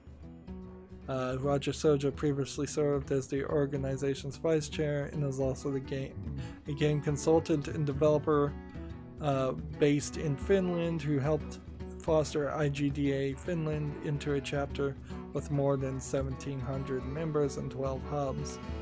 So, like, the IGDA is, to my remembering and understanding, the beginnings or the ideas of a union, but not really a union between video game developers, if I'm even getting that much right. But more it's just kind of like a social club where people, video game developers, meet and greet and effectively groupthink, which can be a problem. In addition, the current board member Emily Greer, who is the co-founder and CEO of Congregate, will fill in the role of vice chair. Lucien Parsons continues as treasurer, and Renee Gittins remains as secretary of the IGDA. So it doesn't even seem like it has a very big board there. It seems like five people.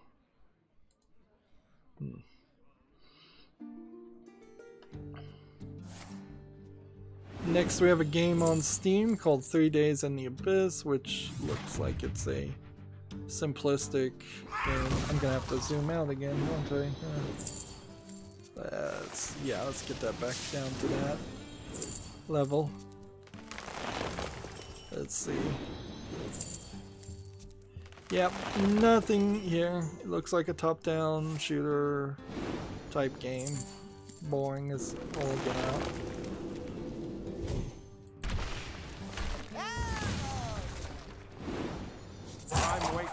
Next we have a game on Steam called Experience Colorblindness, which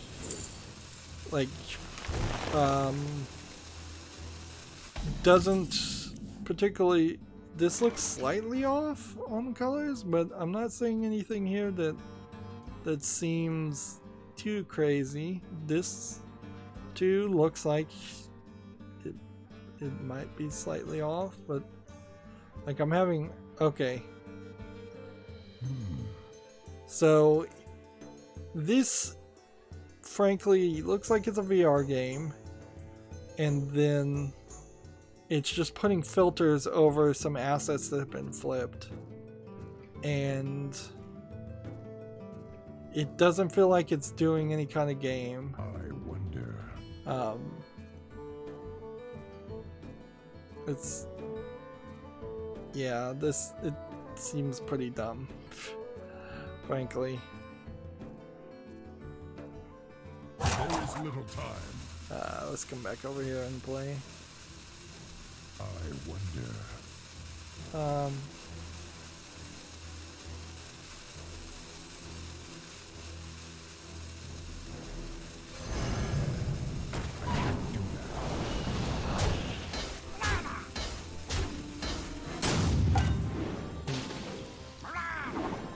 Yeah, I don't think Experience Colorblindness, it's a free game, so the price is right, but I don't think it needs to be on the follow list. Inherently, if you wanted to make a game where somebody was colorblind, maybe that'd be an interesting idea, but isn't that exactly what The Quiet Man was trying to do? And they did that like really badly. Really, really badly. Like, there definitely have been a few games where people are blind, and half of those seem good and half of them don't. But they usually, the good ones, take a more artistic perspective to it. It's not actually that you're blind, or even partially blind. And actually, I don't think that there have been any games where you're partially blind.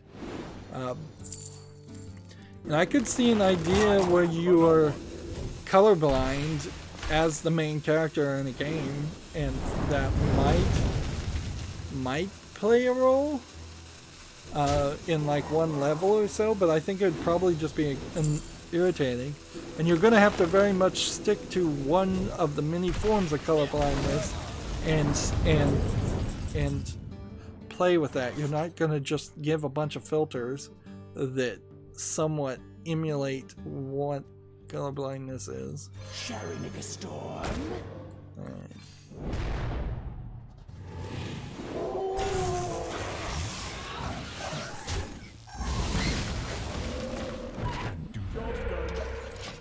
GameIndustry.biz has an article. Fortnite passes 200 million registered users. I don't think we need to say anything else about that article. Fortnite's popular. Let's see. GameIndustry.biz has an article. The National Video Game Museum bringing the past, present, and future of games to the wider public.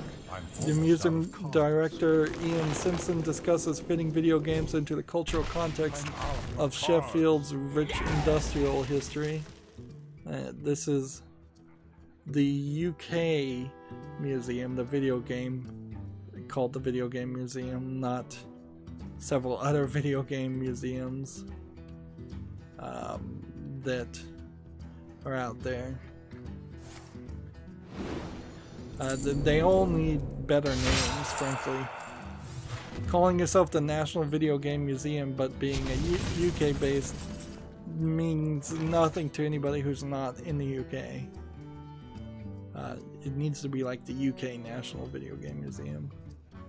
That would make more sense.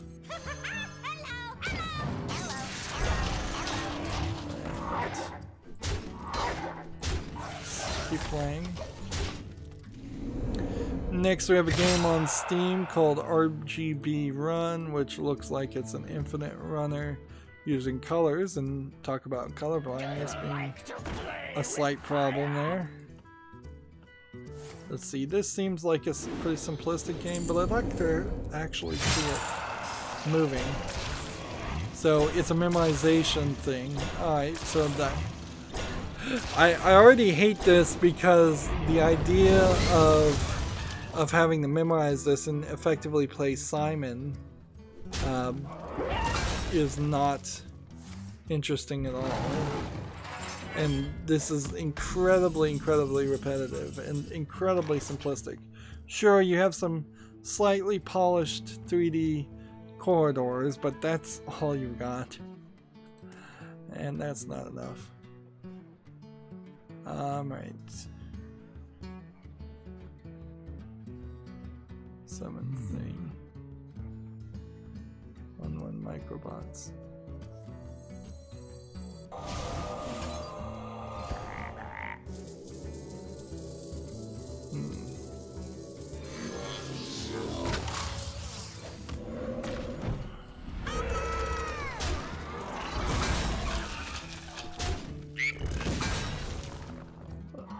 See if we can clear off some of this.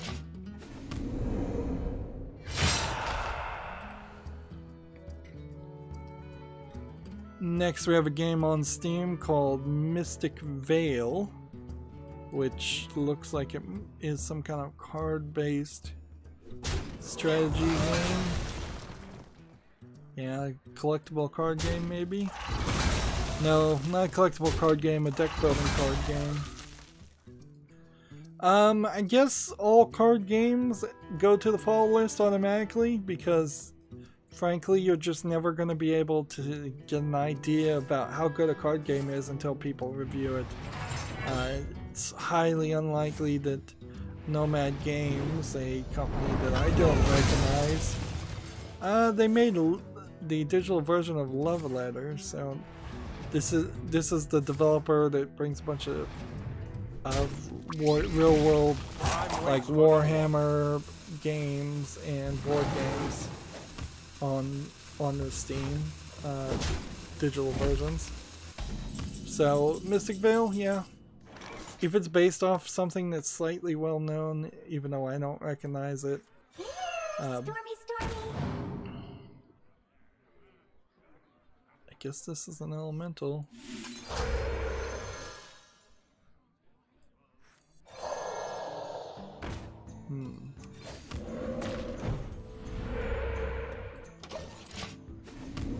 So yeah, Mystic Veil will stay on the fall list.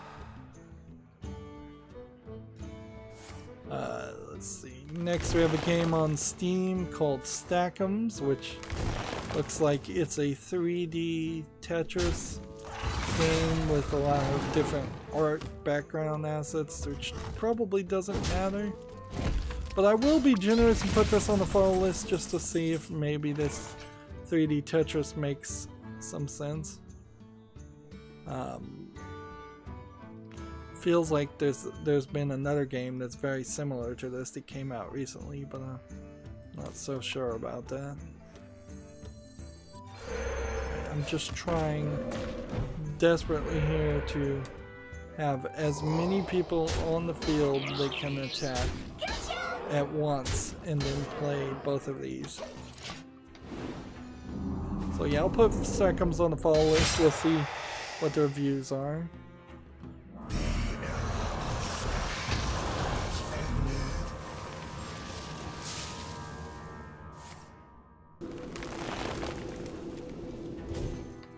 Oh man, he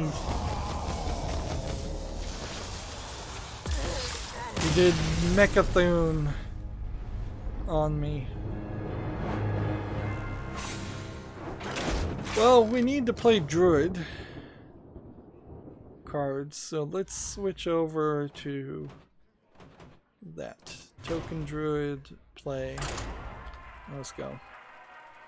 We have a game here called Loria that looks like a real-time strategy game.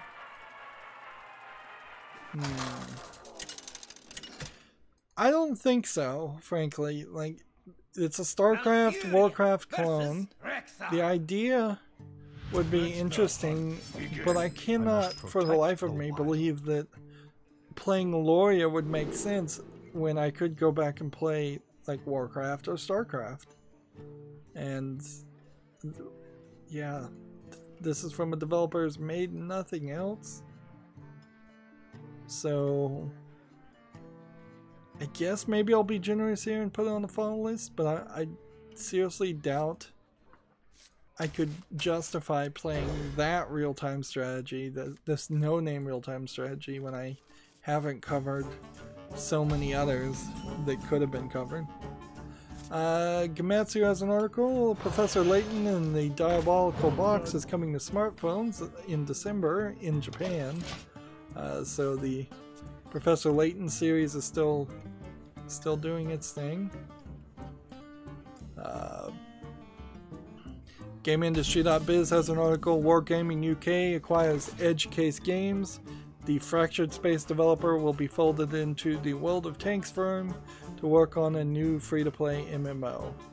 Yeah, if you liked World of Tanks or Fractured Space, I guess maybe there will be a new MMO out there that maybe is interesting. If you like those two games, which is kind of a big if. Next we have what seems like a pretty obvious troll game called Fight for the Gold 2. It looks like MS Paint level graphics. Is this Chinese? Yep. Traditional Chinese and Japanese. It's almost certainly a cheap Chinese knockoff game.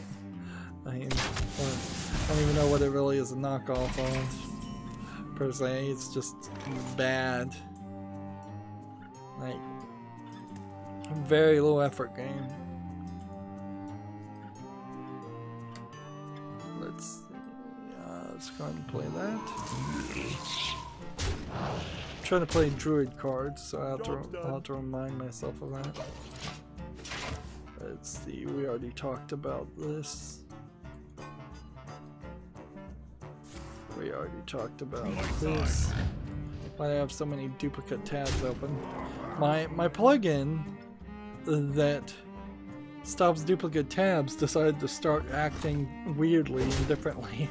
It updated apparently, and then they decided to make some kind of basic functionality changes to it, but I'm not super happy with their decisions.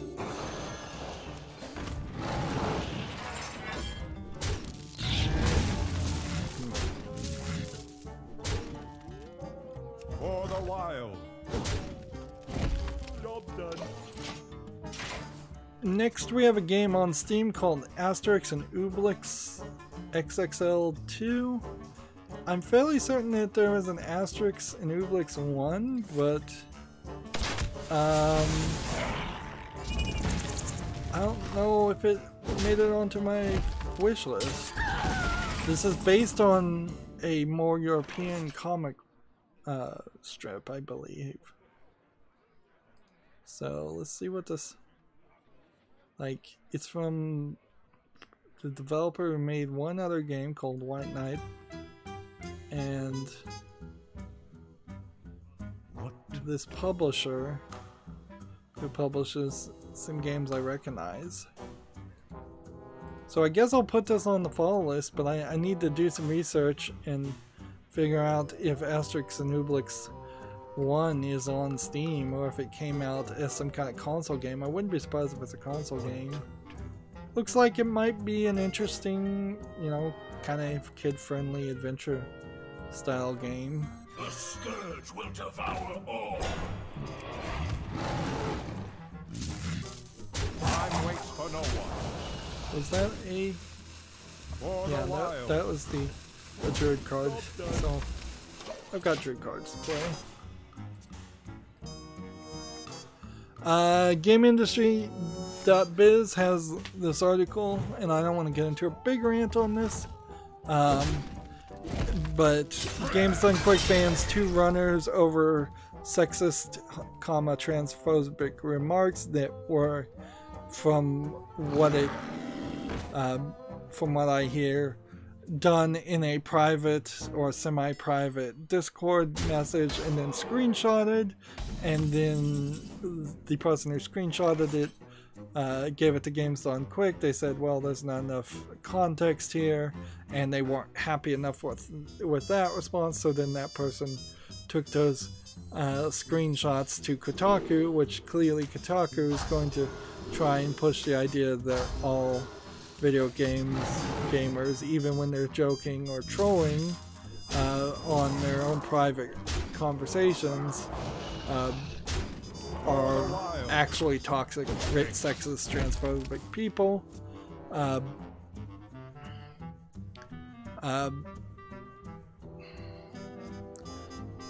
There is definitely a bigger issue with Games Done Quick and kind of their oddly draconian rules, considering what they're doing is profiting very largely from people, streamers and gamers, who are basically volunteering their time. And if you do the research, which I'll just get wrong if I try to quote here, from what I've heard, Games Done Quick becomes employees of the charities that they're donating to, so they can say all of this goes to the charity, but actually then the charity is giving basically a kickback to the people running Games Done Quick, but not really the streamers or the commentators per se.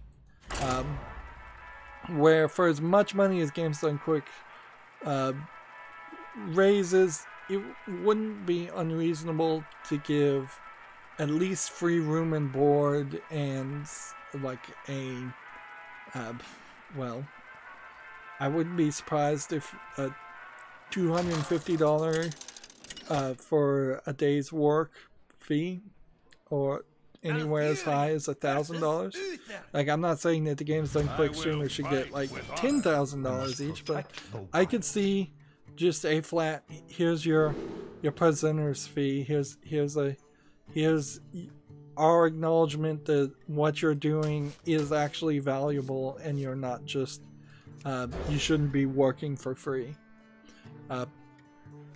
Like, for as much money as the Done Quick series does, but they've had this problem of draconian rules and very much half of the speedrunners and streamers keep running into problems with them, to the point where I wouldn't be surprised if we start seeing more a new series. There is already the Speedrunners Alliance, so there is the ESA, the European Speedrunners Association or Alliance. I'm not sure.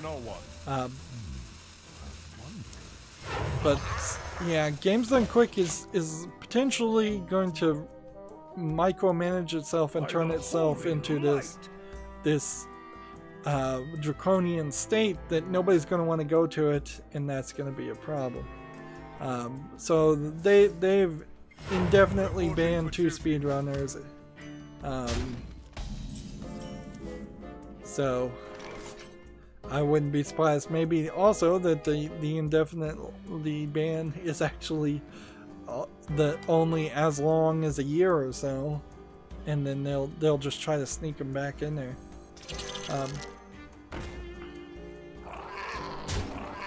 It gets to an issue certainly where if you're looking to be offended, you will find something to be offended. And it also gets to the issue that a lot of these gamers are not 100% all the time politically correct, and they shouldn't need to be, and they won't ever actually be. So give them a break. If they're saying something in private, just say, well, okay, that's a private conversation and it reflects poorly on them. It doesn't mean that we have to potentially fire them or not associate with people. This is the exact same argument that I guess I'm being a little two-faced here, come to think of it, that a lot of people used when like the Rihanna Price stuff happened, and people from arena.net were actively attacking the video game community and the fans. The difference there, I would say, is well, we kind of know for a fact that a lot of game developers and mainstream video game journalists have privately definitely attacked the fans and video game people, and nothing has happened to them. But when it's from the other side, there is a claim that they should lose their job. If we're going to be fair, the claim should be made from me and others that video game journalists, almost all of them, or a lot of them, everybody in the secret like Gamergate Video Game Pros chat message, all of them should have lost their jobs for what they said, but that didn't happen for sure. I think there's better reasons to also make that they should lose their job. But I, again, don't want to get into a big thing. Games Done Quick is going to either have to have a come to Jesus moment and say, look, we are just about raising money for charity. If anybody wants to raise money for charity, they're more than welcome to come on our thing. We're not about being picking winners and losers of the SJW Identity Politics Olympics. And we're not going to ban people who are trying to do a good thing, because that's literally what has happened here, is that you're saying these people in their private may have hate in their heart, which they probably don't. They're probably just trolls. But in their actual actions, they are actively doing good through charity. Like, why are you literally taking the opportunity to do good away from people who want to do good, whether they inherently are good or not? If we bring it to the Hitler thought, if Hitler at one point wanted to feed starving children or rescue several puppies, like, you should let him.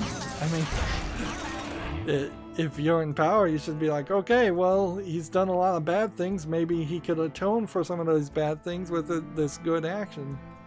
That really gets to the core of the stupidity, and there's no other word for it. Just the complete stupidity of this SJW perspective that you're evil and you're evil forever. You can't be forgiven. You can't redeem yourself. You should just go die in a corner. And that's really where this is just going to get pushed to. If SJWs were ever given any power, it's literally going to be, oh, you said something sexist or transphobic. Off to the re-education camps, off to the execution chamber. That's where their mentality goes. I'm not being hyperbolic. There's no way to redeem yourself. And without redemption, this is something that Judaism and Christianity specifically created and proselytized. Without redemption, there is no hope. There is no way for society to get better. There's no way for an individual to get better. So yeah, I'm getting into a rant about it, even though I said I don't want to. Speaking of redemption, TechRaptor has an article, the Nintendo's Creators Program ending as the company reverses course. An announcement has gone out regarding the Nintendo's Creators Program, ending very soon on the company's official Twitter. Details on the closure are expanded in a linked news post on the company's website. For the wild. Previously, Nintendo wouldn't really allow people to monetize videos on YouTube featuring any of their games. The Creators Program was first announced back in 2015, intended as a sort of middle ground solution for all involved in part of it. YouTubers would be able to monetize their videos by registering with the program, and Nintendo would get a portion of the revenue the YouTubers took in. So YouTube was taking their 30%. The Nintendo, I think, was taking 50% of what was left. So you were getting left like 35% of your money if you were doing the YouTubers program.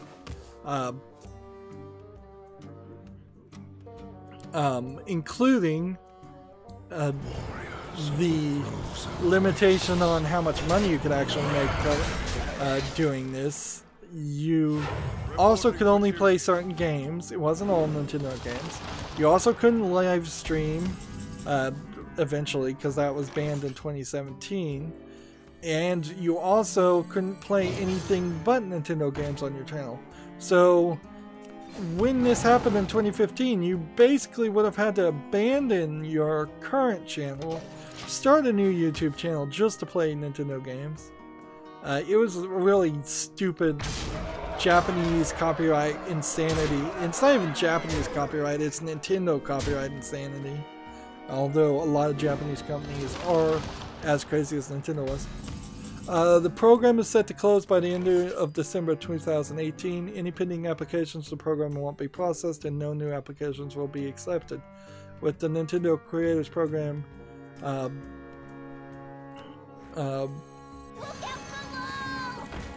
ending, YouTubers and other content creators, assumedly on other services, will be free to upload content featuring Nintendo's vast libraries of games.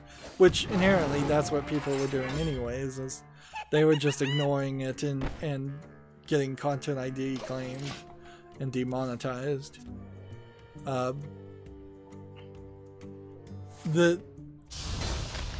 And see, I'm not sure Twitch ever played ball with this, so I'm pretty sure you could have been playing Nintendo games on Twitch the whole time with very little oversight.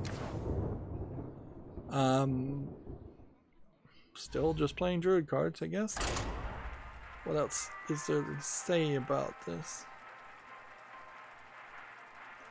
The article goes on, that's not to say the company has completely lightened up on the idea. A new series of content guidelines have been released that will supplant the Creators Program and should be easier to follow overall. Let's see, I'll just open that. Inherently, there's also a issue where Nintendo just caused somebody's YouTube channel to get deleted by copyright striking leaked like audio from the next Smash Brothers game. So with one hand they give, with the other hand you take away. So I still wouldn't really feel wouldn't feel safe playing Nintendo games too much.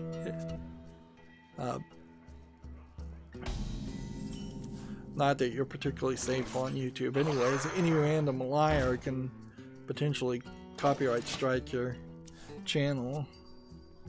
The article continues, several of the restrictions are sensible enough and would get you demonetized by any company, not just Nintendo. YouTubers, live streamers, and the like won't be able to imply they're associated with Nintendo or outright sell their videos. You can't play pirated Nintendo games. One key restriction is the notation that you can't just show gameplay without additional commentary on your part, something that is viewed as a bit of a gray area when it comes to the video game content of this type. I think that is actually pretty fair. Honestly, I would like to see, as somebody who works hard to put commentary and criticism over all the content they're making while playing 100% of the games, I don't think it's particularly fair to do blatant copyright infringement and just play the game and not have a microphone and not have a camera. I could see somebody who was mute even just miming and having a camera in front of them, and that would still be alright. But if you're just not adding anything at all, that kind of content doesn't need to be on anything. Nobody should be watching that. Nobody should be liking that.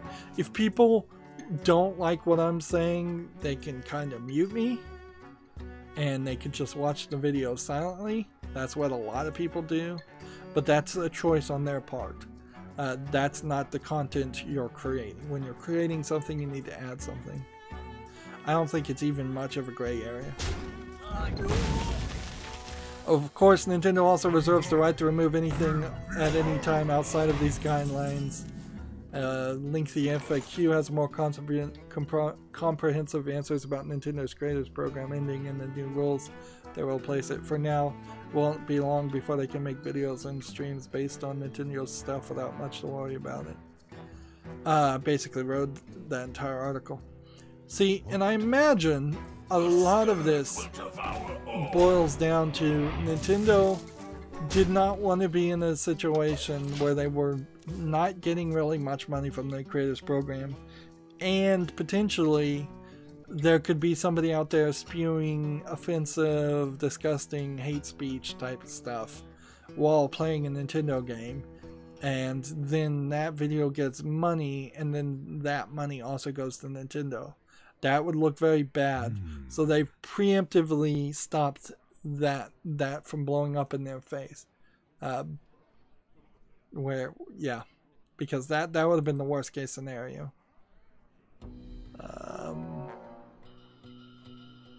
And I could look over this FAQ. It's not incredibly long, but there's kind of no reason at the moment to look at it, since the rules would probably change again before I ever got around to even thinking about covering Nintendo games.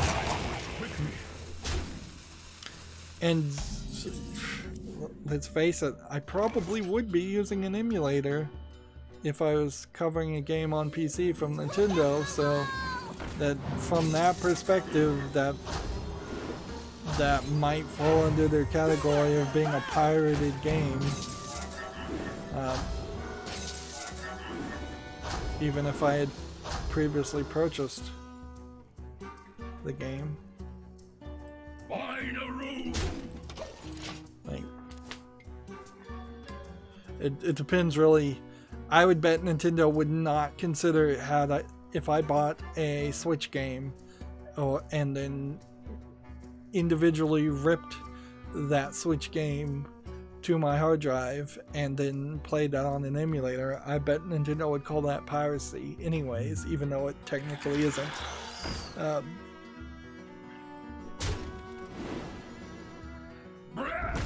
Moving on, we need to wrap up after this game too, I think.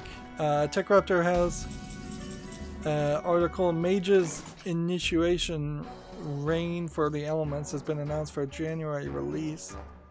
There's no real reason to talk about this game though until it actually is out. It's a Kickstarter game, and yeah, until it's out, it's unimportant. Okay. play this, and then play this. Notch. And what do we have? I don't want to kill that one, so I'm gonna do this and this. Hit that, and it killed that. Time waits for no one. In the turn. Next we have a game on Steam called Akihabara Feel the Rhythm Remixed, which looks like it's a musical Tetris game where you have to... I've seen a game like this, and this is probably a clone of that game. I wonder. Well, the anime girl certainly is selling this game more than I think it would otherwise. This is probably a cheap clone, $7.99, but I'm willing to put it on the wish list and keep an eye on it, I suppose. Well, not the wish list, but I'll put it on the fall list and we'll see what the reviews are. This first game was mixed, so it's probably not worth actually putting on the wish list, but I'll wait. I'll wait until probably the end of the year. I think we're gonna have to do an end of the year Steam wish list cleanup. Let's see, draw a card and draw another card, and The this. light protects me. And The light this. protects me. That and that.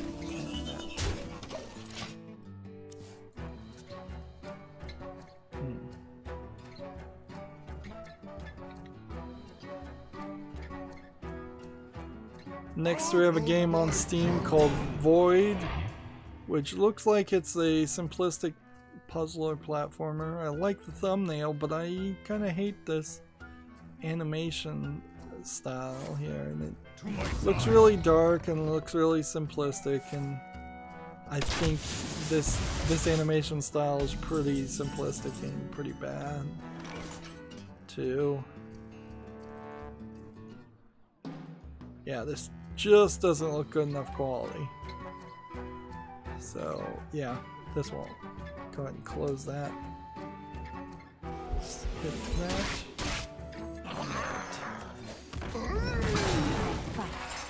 Fight. I could probably For the wild. have won this time, but I'll give it another turn. GameIndustry.biz says Nintendo is on track to miss 2 years sales target for the Switch, says analyst. Platform holder share price dropped down 33% from January peak. Interesting, because I had heard kind of the exact opposite. That the Switch was selling really, really good. Maybe I got some bad information, or maybe the analyst was just totally wrong. Alright, let's do this.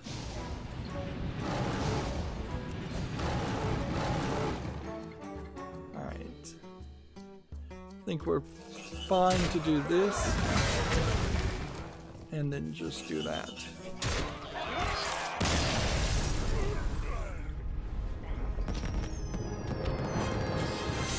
I still think we have like a ton of news to do today, so I think, even though it's already midnight, I think what we're gonna have to do is we're gonna have to go 2 more hours. So it's 2 in the morning, late night stream on a Wednesday. Everybody's probably asleep.